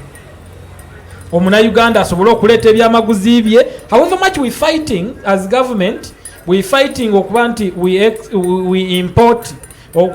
import more than how we export naye kye tuli mutunuulira if we fighting that tuteekewo nti wetubanga tu exporting more bingi okusinga how much we are importing then kitegeeza tulina okusala ku musolo Bannayuganda gwe bali mu kuwa wobanga otaddeko omusolo ku mafuta mungi ng'oyagala kusala kwabo abaimportinga just know that ne munna ali mu Uganda wano buno obudde ng'alina bya producinga ng'abadde atambuza emmotoka oyongeddeko ku level ku cost of production kitegeeza oyongera cost of production ogenda kuleetera deficit mu production kati omuntu aveera ayagala okutwala ekintu abe nga tasobola kisanga ate nga tuli mu kugamba Bannayuganda baffe nti buy Uganda build Uganda eggwanga lyaffe libeere sustainable tusooke okutuuka middle income state nga buli omu at least yeyagalira mu ggwanga. Olowooza kino tekyongedde kukosa Bannayuganda bwe tuba nga tutunuulidde omusolo guno ogubagibwako ate nga amafuta gano gakola ki nga galeetebwa mu ggwanga Uganda ate nekibeera nti ebbeeyi yeekanamye tekyongedde kubaleetera busungu ku mutima okuba nti emisolo egisinga egibagibwako egibabigikibwa ate tegikola kiki kyegirina kukola ogenda okulaba nti omukungu yalidde ssente ezadde zirina okukola kino yalidde ssente ezadde zirina okukola kino. You know, as government egezezaako to prioritize ebintu ebimu byesaana otandikirako okukola then ebirala bijje next naye his excellency president agezezaako buli kimu at least nga bwe yajja mu ggwanga ebisinga abitambuzizza. However corruption is rampant. Corruption yesinza okuleeta ebintu bino ebisinga okugenda mu maaso nga biri bwe biti otuuka ku board oyinza osanga nga n'okuyisaawo nga if not URA ye hikinze prices ku muntu ayingiza muno kitwera ky'amafuta oyinza okwesanga oba ba customs bano waliwo wana abamu awo abakola ku ba customs nga be bakadeideyi baabo nga be bali mu kuleetera omusolo gw'abantu abamu okulinyisa ebyamaguzi byabe bayingiza wano. So omunnayuganda ali eyo yenna munyiivu because of this, yenna ng'akola mu by'obusuubuzi ng'ali mu active kusuubula, kubanga ye ate tumwetaaga nnyo kubanga ye bebagatta ku musolo gw'eggwanga okulaba nti eggwanga lyaffe likulaakulana. So what we need to do kwe kuyambako tariffs zike abe ng'asobola okubanga either he produces ebintu nga bingi, kubanga tugenze mu katale ka East Africa ne twegatta ne ECOWAS. So tugezaako okulaba nti we find market for what we produce, n'ebyo ebiproducingibwa bisobole okuba nti bitambuzibwa bulungi with a low tariff n'amafuta nga matini. However much the priorities presidents yatandikirako zo agezaako ozigula, naye tulwanise nnyo enguzi buno obudde yesinza okuleeta obuzibu. Omanyi ogenda Matthew 6:22 naye kugamba yes olina okuwa Katonda Katonda muwe obudde bungi obutandika gwe niwezuuka ku makya, muwe budde bungi osabe kubegamba Katonda first or God first. Then ebirala bino byolaba nti byakunsi osobola bikola lunaku olulala bizeeko bibeere ebyokubira. Second things follow but God first. So priorities presidents yatandikirako peace, democracy. However nokuba nti tukola industrialization nga tuzimba industrial centers tusobole okuleeta muno ba investors batuyambeko okuleeta emirimu, batuyambeko okwongezaako ku musolo, batwongezeko level production nga tuzimba industrial centers abikoze era tulabyeko ng'ebisinga bikolebwa. However corruption yesinza okuleeta ebintu bino, level production eyeyongera because of corruption. Ne banamakolera abagala okujja muno ba investors nabo ne babajjako enguzi. So president ebiseera ebisinga ayogera n'agamba nti eggwanga lyaffe lisinze kuyimirirawo ku buno obudde kubanga tugenda mu ICT ku production and commercial production, tuve mu mukolera local naye tugende mu commercial production nga tuzimba industries. So meaning by doing so we are tutekawo embeera ennungi ey'aba investors okuyingira mu ggwanga, tube tusobola okuba nti production yaffe yeyongera nga bwe tufunye market mu East African Community ne mu ECOWAS. Production weyongera kitegeeza our country tugenda kuyingira mangu nnyo mu middle income state. Yes. Wewa oye mwami Kyaguba ku nsonga y'ebbeeyi y'amafuta eyeekanamye, tuddeko ewa mwami Mayanja.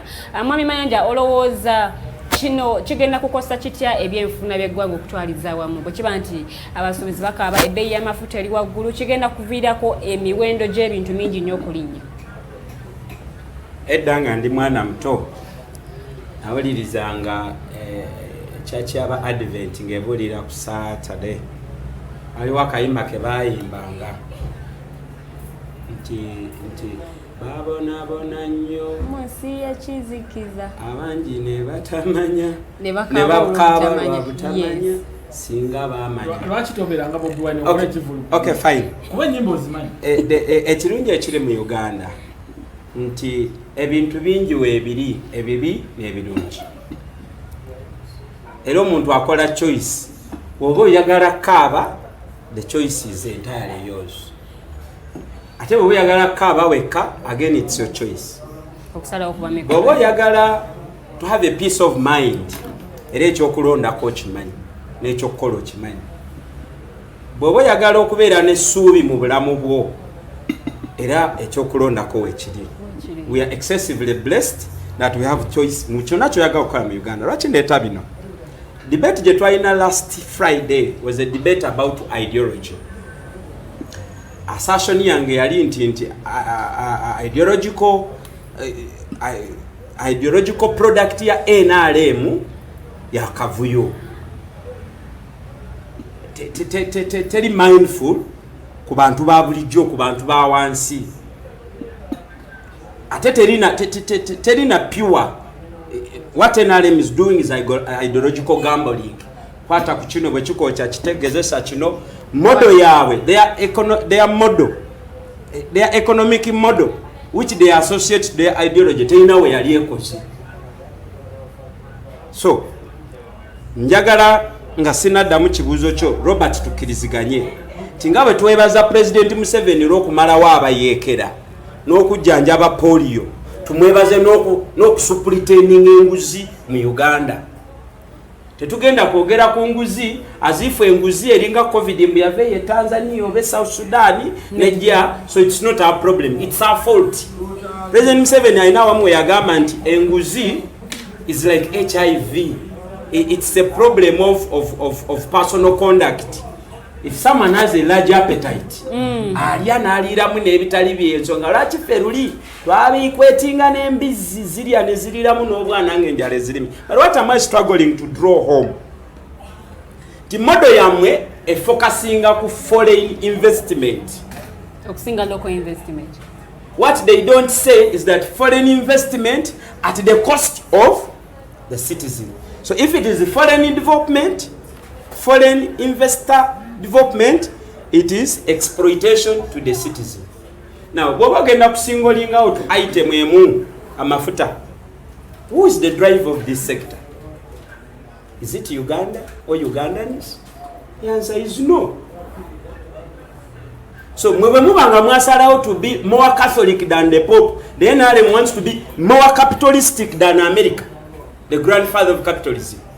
Nti buli kimu tukite abayimbi muyimbe bye mwagala, abasaba musabe bye mwagala. President Museveni yaleta emirembe tumukubireko mu ngalo naye tetujja ku show ziri expensive nga voltage tutandika okuyiwa amaziga munange ngenda kwegatta kuba taxi.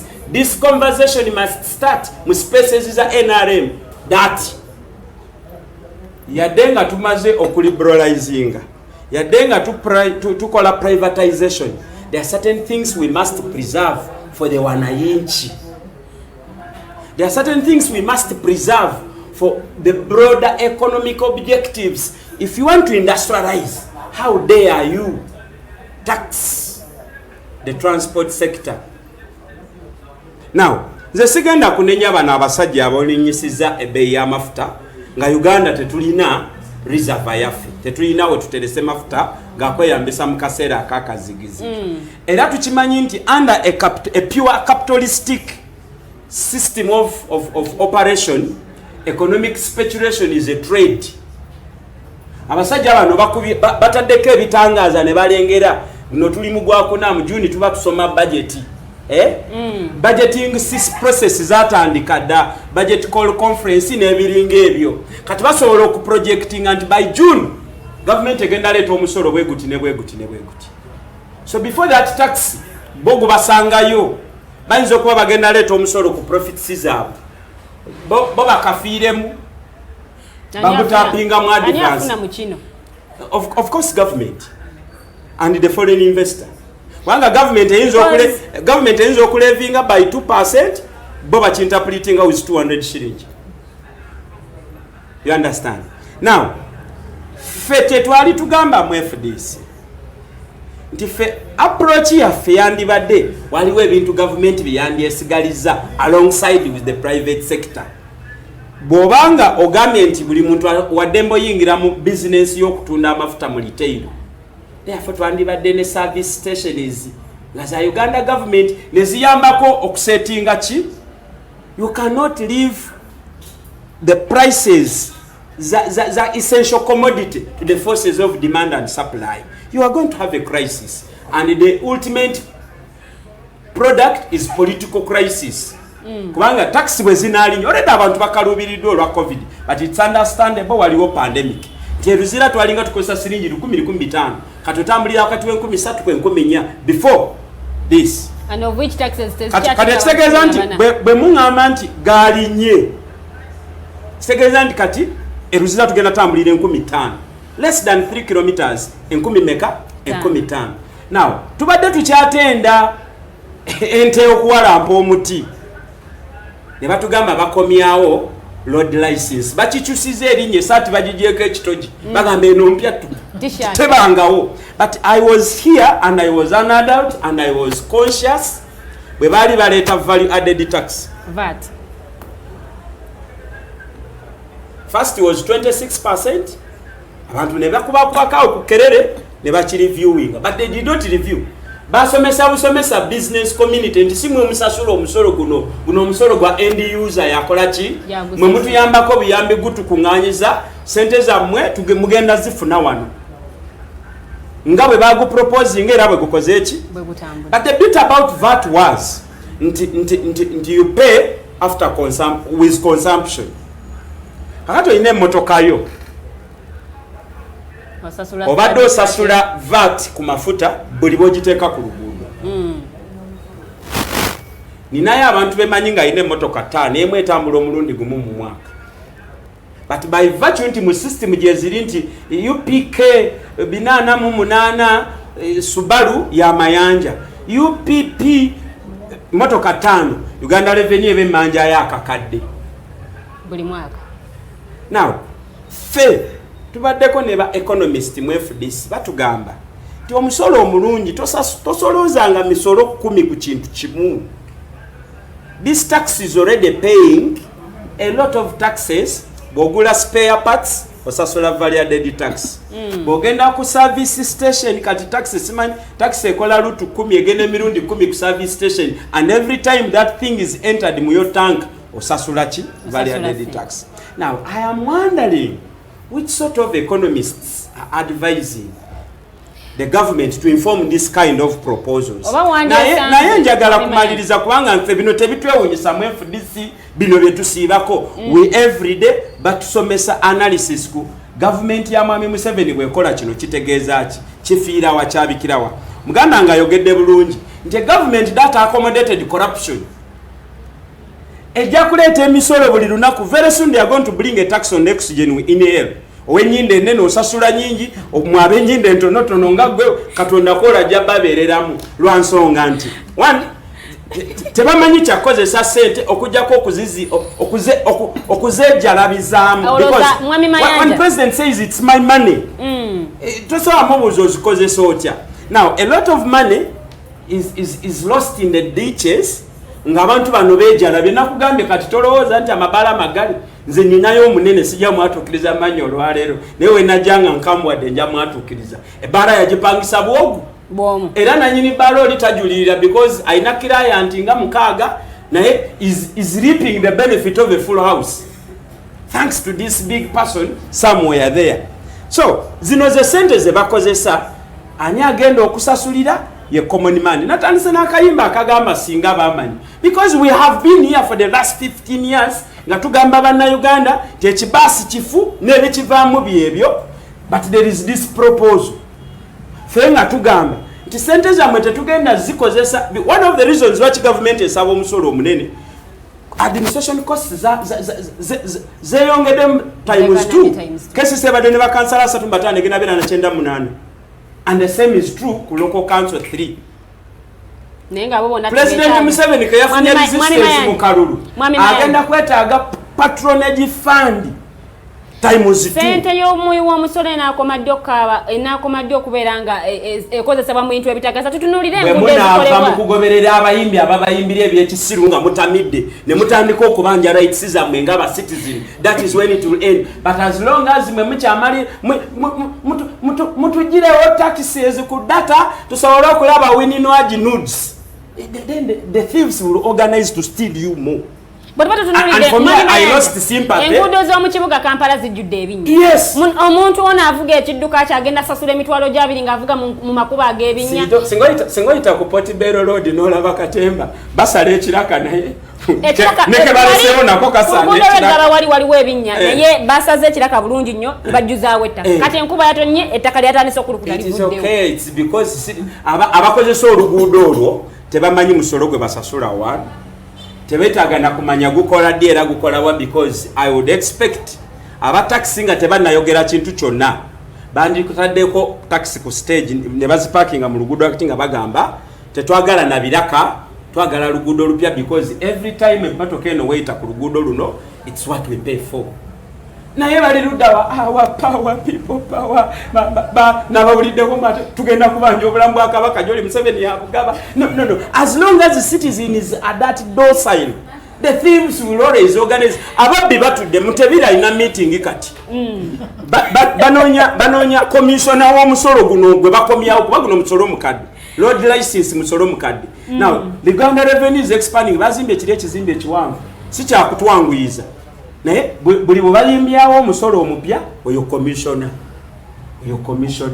The thieves every day meet and strategize on how to steal best, on how to steal most. Fetubere no musimanya Queen Shiba katikira alizayenege ebyo kitumba as long as abantu abasinga obunyi focus echa eranze nasanyukide mu 7 at least for now abantu sibatamivu nnyo na bino bi obstruction simanyi mugenda music battle Bebe Cool versus Chameleon ngosasule emitwale ebiri n'ekitundu ne mu parking emotoka okuva ku Africa na park eno ku UCB ngawe yali lwaki tebabasoloza musolo. So omusolo mubi intention za zombi but as long as Bannayuganda bakyali basiru Mami Mayanja tovumye olulimi olulubi oba ovumye mulirayo ekigambo ekitegeeza kale bajega kankozese bajega Bannayuganda nga bakyali bajega okumala obudde mu bitabakwatako mu bitabagattako ababbi bo bajja kutuula bayiye engeri gye bakola ki gye babbamu enguzi tegenda kuvaawo olw'okuba mbu mugyogerako enguzi gwe musuwa oguyimirizaawo administration ya Mwami Museveni. So oluseko olwo tulina okulunoonyezawo tuluteeka kati sente zibadde zikendedde tulina okuyiiya internet mujja kusasula. And for me, I said, I have no problem. Musolo guli indirect. Nsoloza soda when papira samwagala munyo gusibusasula. Hey, if you think in the internet bagitaddeko musolo mungi. Yosamo omwezi government efirwe gwe. Nayeza OTT abannayuganda bebuuza nti zidda wa watufu era zikola ki. Bye kubisinga okuluma abannayuganda nti omusolo guno baguwaayo. Oli asasula third party. Mwani manya so complete zakatono. Oli asasula third party alina okukola emmotoka service nti ate abadde akyali awo side mirror bagibbye. Ezo zonna sente zateekamu. Naye agenda okulaba nga sente ezo tezina kyezikola. Mu system ya Uganda mu campaign ebibuuzo ebyo mu abakulemberwa bwe mubibuuza abagalo bakulembera. But what was the occupation of the campaign? Nekuluno tezaliwo. Campaign zaliwo. For me I was in the campaign. No. Campaign zaliwo. I made sure that my campaign message is understood. Era nze sirina kubuusabuusa konna nti abantu binayogera tebabibalamu makulu bayagala nnyo abazinyi b'amazina ababawa amata ne beerabira nti ababawa amata mu campaign babawa kuzaabwe zennyini. So abantu tulekeraawo n'obbasaasira mbu abantu banyigirizibwa but when they have an opportunity to act what do they do? So nga bakaabe bwe batuuka okubabuuza ebibuuzo baddemu ebyekisiro and the system will go on. Weewaawo eddakiika ebula abiri eddakiika ziri 32 ezakayita ku ssaawa ebiri ez'ekiro ky'olunaku luno olwaleero the voltage program gy'oli mu kulaba amannya nze omumbejja Luwedde Lilian era nga tukyagenderera ddala mu maaso mpaka ssaawa 3 ez'ekiro. Namba ya studio eri 0789017145 0789017145 osobola okubeera nga ate okuba ku ssimu eyo n'obuuza ekibuuzo kyo ate noberanga oddibwamu bulungi nnyo nnyini ddala. Tubadde ku nsonga y'amafuta, ebbeeyi y'amafuta yeekanamye, abavuzi b'ebidduka bakaaba ge bakomba ate wamu n'abasuubuzi nabo bakaaba ku nsonga y'emu. Obulidde Mwami Mayanja byayogedde awamu ne Mwami Kyaguba Katongo. Naye nga tunaatera okuwumbawumba tugenda kuba tutunuulira ensonga ya sanctions zino ezateereddwa ate ku ba top government officials ku nsonga y'akalulu ke twakakuba amabega nti eddembe ly'obuntu lyatyoboolebwa era nga wiiki ewedde olunaku lwali lwakutaano Secretary of State Mwami US Government Secretary of State Mwami Anthony John announcing sanctions zino over some Ugandan officials over human rights violations betugenda okuba nga tutunuulira. Omwami President w'ekibiina kya NUP Omwami Robert Kyagulanyi Ssentamu ye yaziwagidde n'agamba nti kino kibeere ekyokulabirako President Museveni yagamba nti President Museveni wabanga abadde yeyagala wanga boasting around nti government zino institutions ezisinga nti yaziteeka dda mu mikono gye ate agamba nti ensi yonna eraba ate era yagamba nti ye yazisanyukidde nnyo nnyini ddala era yagamba nti kano akalulu akagwa tekaali free and fair naye nga ensonga gye tugenda okuba nga ate tutunuulira state minister wa internal affairs ye omwami Henry Okedo yagambye nti government yo teri moved na sanctions zino era yagambye nti US government yo ebesinga ku rumors zeewulira awamu n'ebyo byesoma ate mu mawulire naye nga bo bagamba tebali moved na sanctions zino bye tugenda okuba nga tutunuulira mu nsonga mu ddakiika zino ezisembayo ate nga tunatera okunze ka show yaffe ey'olunaku luno olwaleero mwami ngenda kutandika na mwami Kyaguba y'ensonga eno ajogerako ki because yesterday minister wa mawulire n'okulungamya eggwanga omukyala Judith Nabakoba yagambye nti babawandikire mu butongole ate era babawe list y'amannya ag'abantu be ba sanctionize nabo babeere nga ate bamanyi nti minister gundi bamusanctionize oba omubaka gundi bamusanctionize okufuna visa ya America. Tugenda tutandika ne mwami Kyaguba Katongole ku nsonga eno eya sanctions zino ate abeeko ye kikyajogerako ate era tubeere nga tuddayo wa mwami Mayanja nate nga tetunaba kumba show yaffe ey'olunaku luno olwaleero. Neyanza nnyo Mbeja Lilian mama n'abakoba teyemenya na kwemenya kusaba list eyo ekyo ni waba kirese kubanga tekina kigenda kugatta ku ggwanga lyaffe oba otujjako kubanga okutujjako kitujjako nti tuyinza okunoonya esente z'omuwi omusolo eziyitidde nga so nga zigenze mu America kuba nti buli lwosituka okuva e Uganda nga ogenze mu bya politics nga munaffe Biden bwali mukikola muntu okugendayo oba ogenze for political reasons oba oyonona sente zamuwi wa musolo.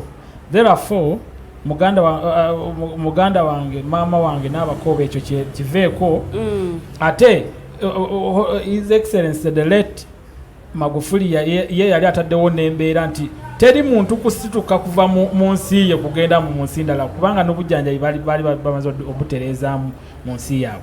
So n'ekirala nti okuva twatandika enkolagana eyaffe ne America woba otunuddemu ne president actually mu financial yaabwe yali akola ayogera mu parliament mu economics ye yakalculatinga nga tuyingiza wano kitono nnyo okuva mu America ate naffe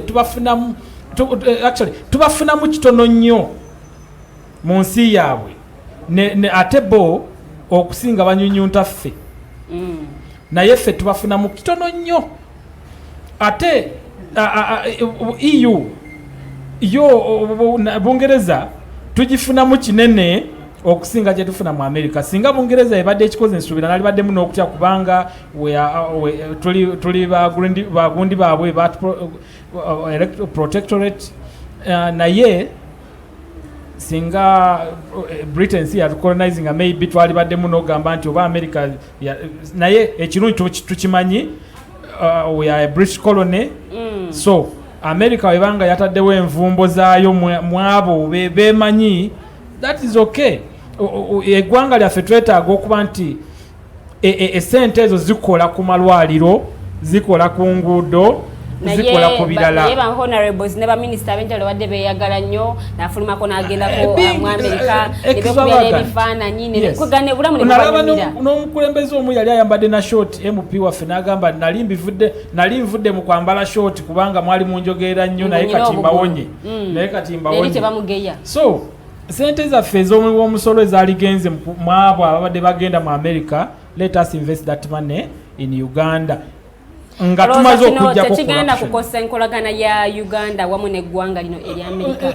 Tulabye amawanga mangi nnyo America gegenzeemu naye ng'eyonoona bwonoonyi. Balwanyisiza Iraq n'okutuusa leero abantu mu Iraq bakyafa.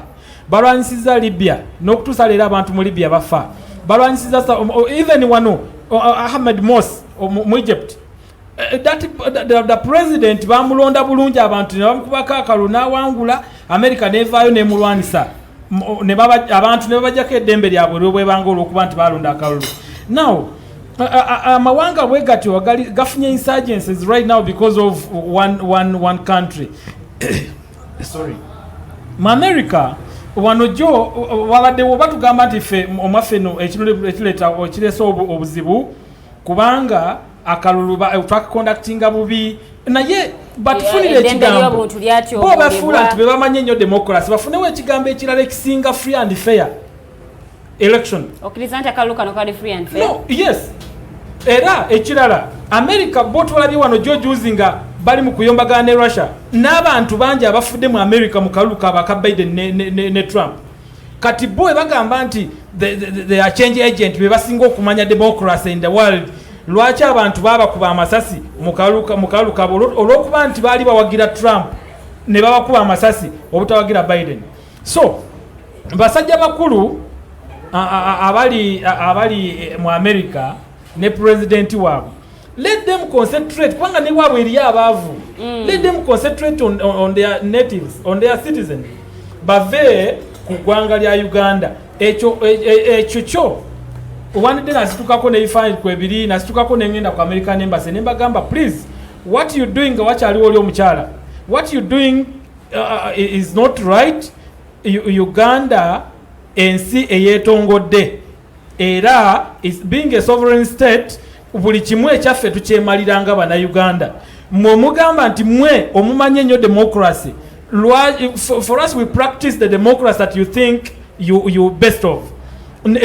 Buli omu nasobola okumanya enkyalidde ki, enkyayogedde ki, enkyatambuliddewa naye bo abefuula change agents abalwanyisa buli muntu ensi gye bagenzeemu yonna balese abantu bafa. Era wano Biden yagambye siraba lwaki nkyalesa amagye gange wa mu Iraq kubanga kati Iraq ever since Obama we yaliwo ne bakuba Iraq Biden nani Trump amazeeko ekisanja kye amagye gakyali mu Iraq. Trump Biden aze amagye gali mu Iraq ate abantu nga bakyafa. So please ogamba nti ako kajanja mba nkimukirungiriza namunga kirungi nnyo. Waliwo ekigambo ekirala ekisaana okukolebwa osinga akajanja ke kakali ku musajja waffe mu America aze n'akajanja. Moreover ayina myaka 77 plus and is still looking for ntalo from different countries. And I don't think ekyo kyali badde kirungi.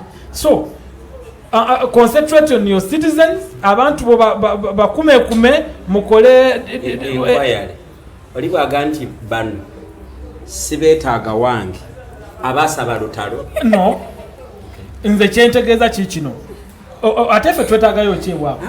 Ye yagambye ono olwaki ebigobererako wosoma n'ogamba nti ewange temujja kubanga mwatyobola eddembe ly'obuntu, ewange temujja akalulu kammwe akateeka bubiri, ewange temujja mwalonda bubi. For us we know how we conduct our elections in this country. Amakagoli ababbiwa obululu tebatabeetaaga nga jo bafudde akalu bakabaala emirundi emeka. Trump n'agamba nedda mwakabaze bubi. Yes, sikkiriziganya muvudde mu kulonda. So therefore bo bye balina bye balowooza nti be bali waggulu. Actually nze ndabye n'okulaba nga tubasinga kyebatusinga ku bantu bakozesa ssente ez'enjawulo ku zaffe naye nezaffe ze tukozesa za njawulo ku zaabwe. So tebatumalira budde eggwanga lyaffe balireke litambule bulungi olw'okuba nti tuli mu mbeera ya demokrasiya ne peace. Bagala bajje batabangula emirembe egiri mu ggwanga lyaffe nga bye bakikola mu nsi endala zemenyewo amanga awo. So America, please concentrate on your people. Develop your country. If you chovolaba gundi yawagamba sagala bakola Brexit ne bagamba ffe tubaviridde kubanga muli bananfuusi. So America batulekemu twekulakulanye eggwanga lyaffe wetutuuse.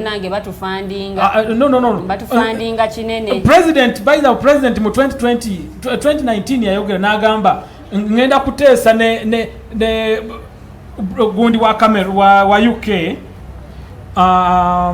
Queen. No. Prime Minister wa UK ne European Union at large okulaba nti eggwanga lyaffe tulyongeramu enguudo ezimu zibe nga tuzimbe standard gauge railway tukoze ebintu nga kwegamba nga ye ayogera mu development basing on UK naye mu America teyagiteekamu nze kyentandise nakyo neŋŋamba nti we suffer okuteekawo okwagala okuteekawo enkolagana ne America naye tetulina kye tujagalamu so oba tugyeko oba egambye nti gwe naawe tojja if they want bo abagala okugenda let them negotiate by themselves not on the expense of Ugandans. Kale mwami Kyaguba katulireko kuvewa mwami Mayanja atenga tumba mwami omukulembeze w'ekibiina kya NUP ya sanctions zino yazisanyukidde nnyo anagamba nti singa n'amawanga amalala aterago gayambako gegattawamu okulaba nti nago gayambako Uganda ku nsonga ya bano aba top government officials ate wamu n'ebyali mu kalulu ke twakakuba amabega. Mwami Mayanja olowooza kino kitulekawa because bwe tuba nga tulaba nti mwami Robert Kyagulanyi Center mwatakolagana nnyo ate n'aba tubayite bacolonialists yes oba akolagana nnyo n'abazungu okulaba nti bakyusa eggwanga Uganda olowooza kino kitulekawa ngaffe bannayuganda okutwaliza awamu. Tewali kigenda kukyuka kubanga bombi bonna kyekimu Kyagulanyi gavumenti ya mwami Museveni ne US bonna kyekimu lwaki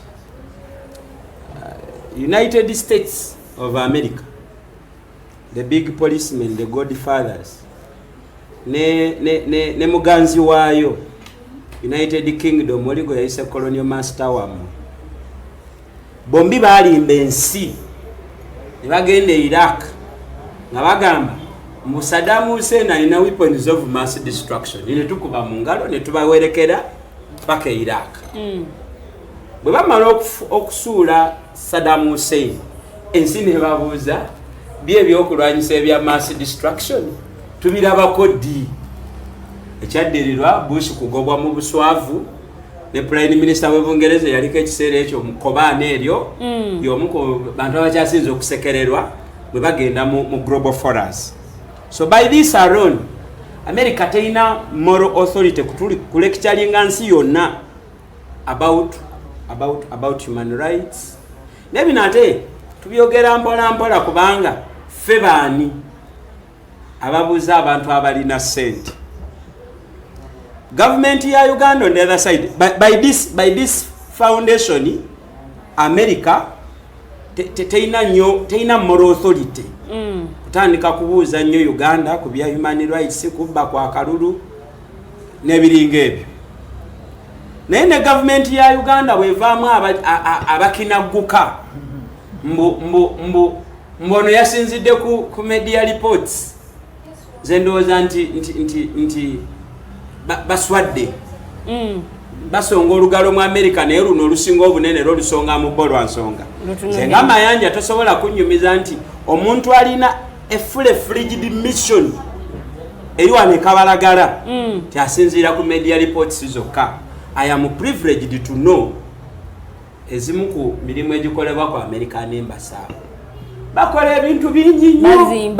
In fact bye bakola oba oli awo n'abantu nga n'abakooba information entono gye bajja nayo ate bano be bagituwa because for them it is their business okunoonya information through agency yabwe gye bayita CIA n'ebirala. Balina ekitongole ekikola obukesi ku by'obulimi, balina ekitongole ekikola obukesi ku bintu bingi nnyo. Olaba bakebera engeri gye tusamiramu America. That's how serious they are. I am a researcher of my own style. Kugambya America balina interest. Babuuza naye mwego muvuyita jjajja Kiwanuka akola atya. For them they have that time. Now, Honorable Kyagulanyi. Mwami Mayanja ng'owumba. Honorable Kyagulanyi mutuufu ate mukyamu.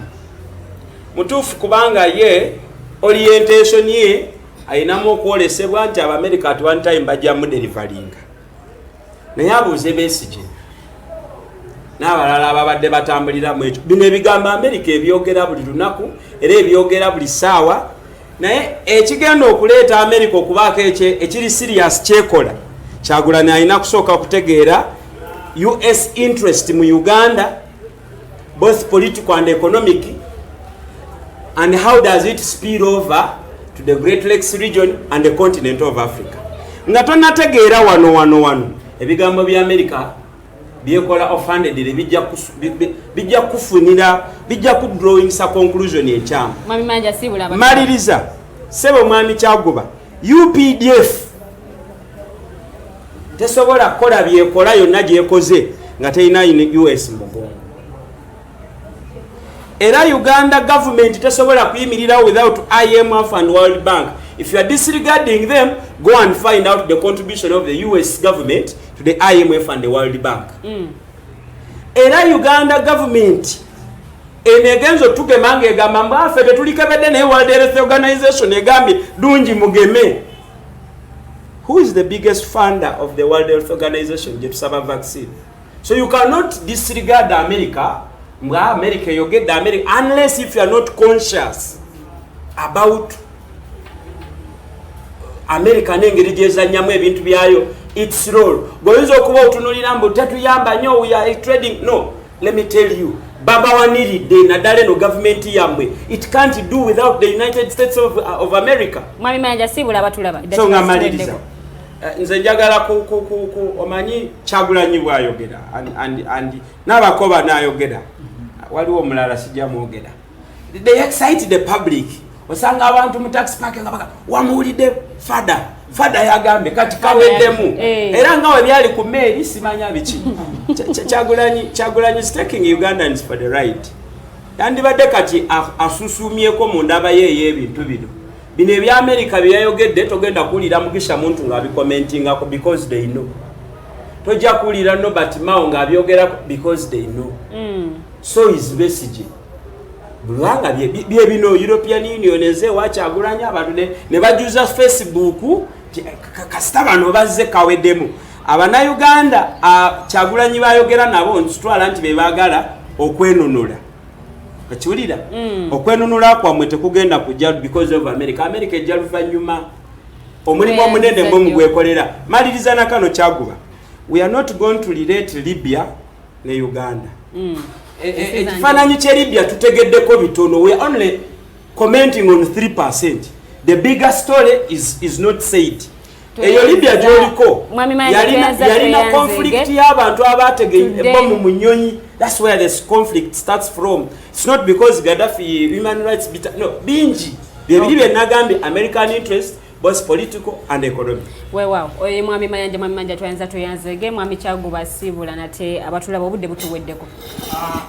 Neyanza nnyo naye abatubuliza mwenna n'abatulaba for nga tuli mu ggwanga lyaffe tutunuulira embeera yaffe ya security abantu baffe bali secure batya eggwanga lyaffe secure litya development yaffe etambula etya.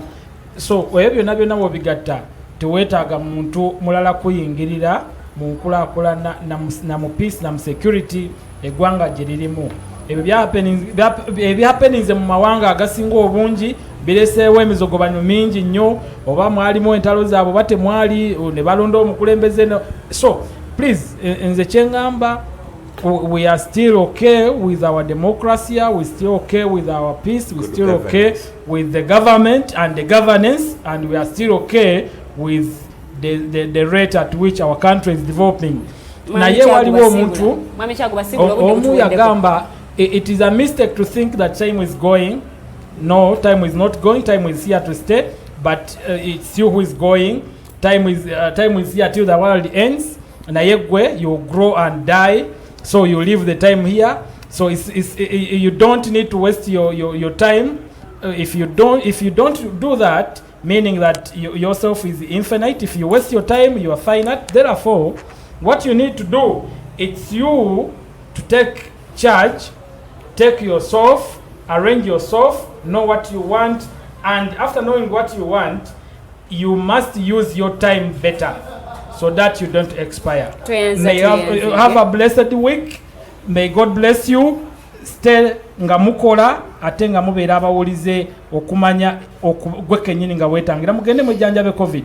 Thank you very much. Tuyanzege oyo ye mwami Kyaguba Katongole mwebale nnyo ababaddeko omwami tumusiime Kato agambye alabira Mbarara webale nnyo beredde tulabira ne Kakuru ate omwami tumuhimbise Norman webale nnyo kulaba mwami Mutale Faruk Hussein webale nnyo webale ddala kulaba omwami Mpima Viselo webale kulaba Smart Monica webale nnyo webale ddala awamu n'omwami tumusiime Edwin. The Voltage nkujukize berayo kuva ku olunaku lubeera lwa Monday n'olunaku lwokutaano ssaawa beremu yakawungezi mpaka ssaawa ssatu. Ono sigenda kubanga ate nsukawo amanya nze Omubejaluwe Delirian mu control room omukyala abadde Nabukera Teddy Tenjo. Thank you very much Tenjo.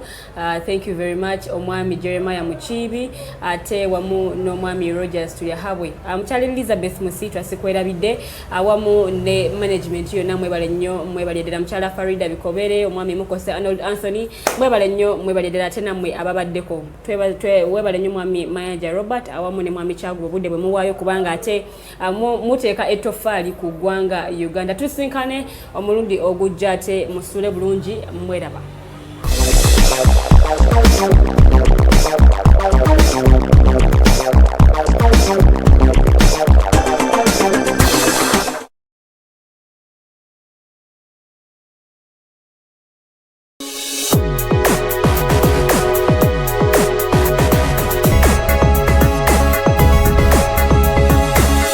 The Alternative Dig Talk. Real issues, real talk.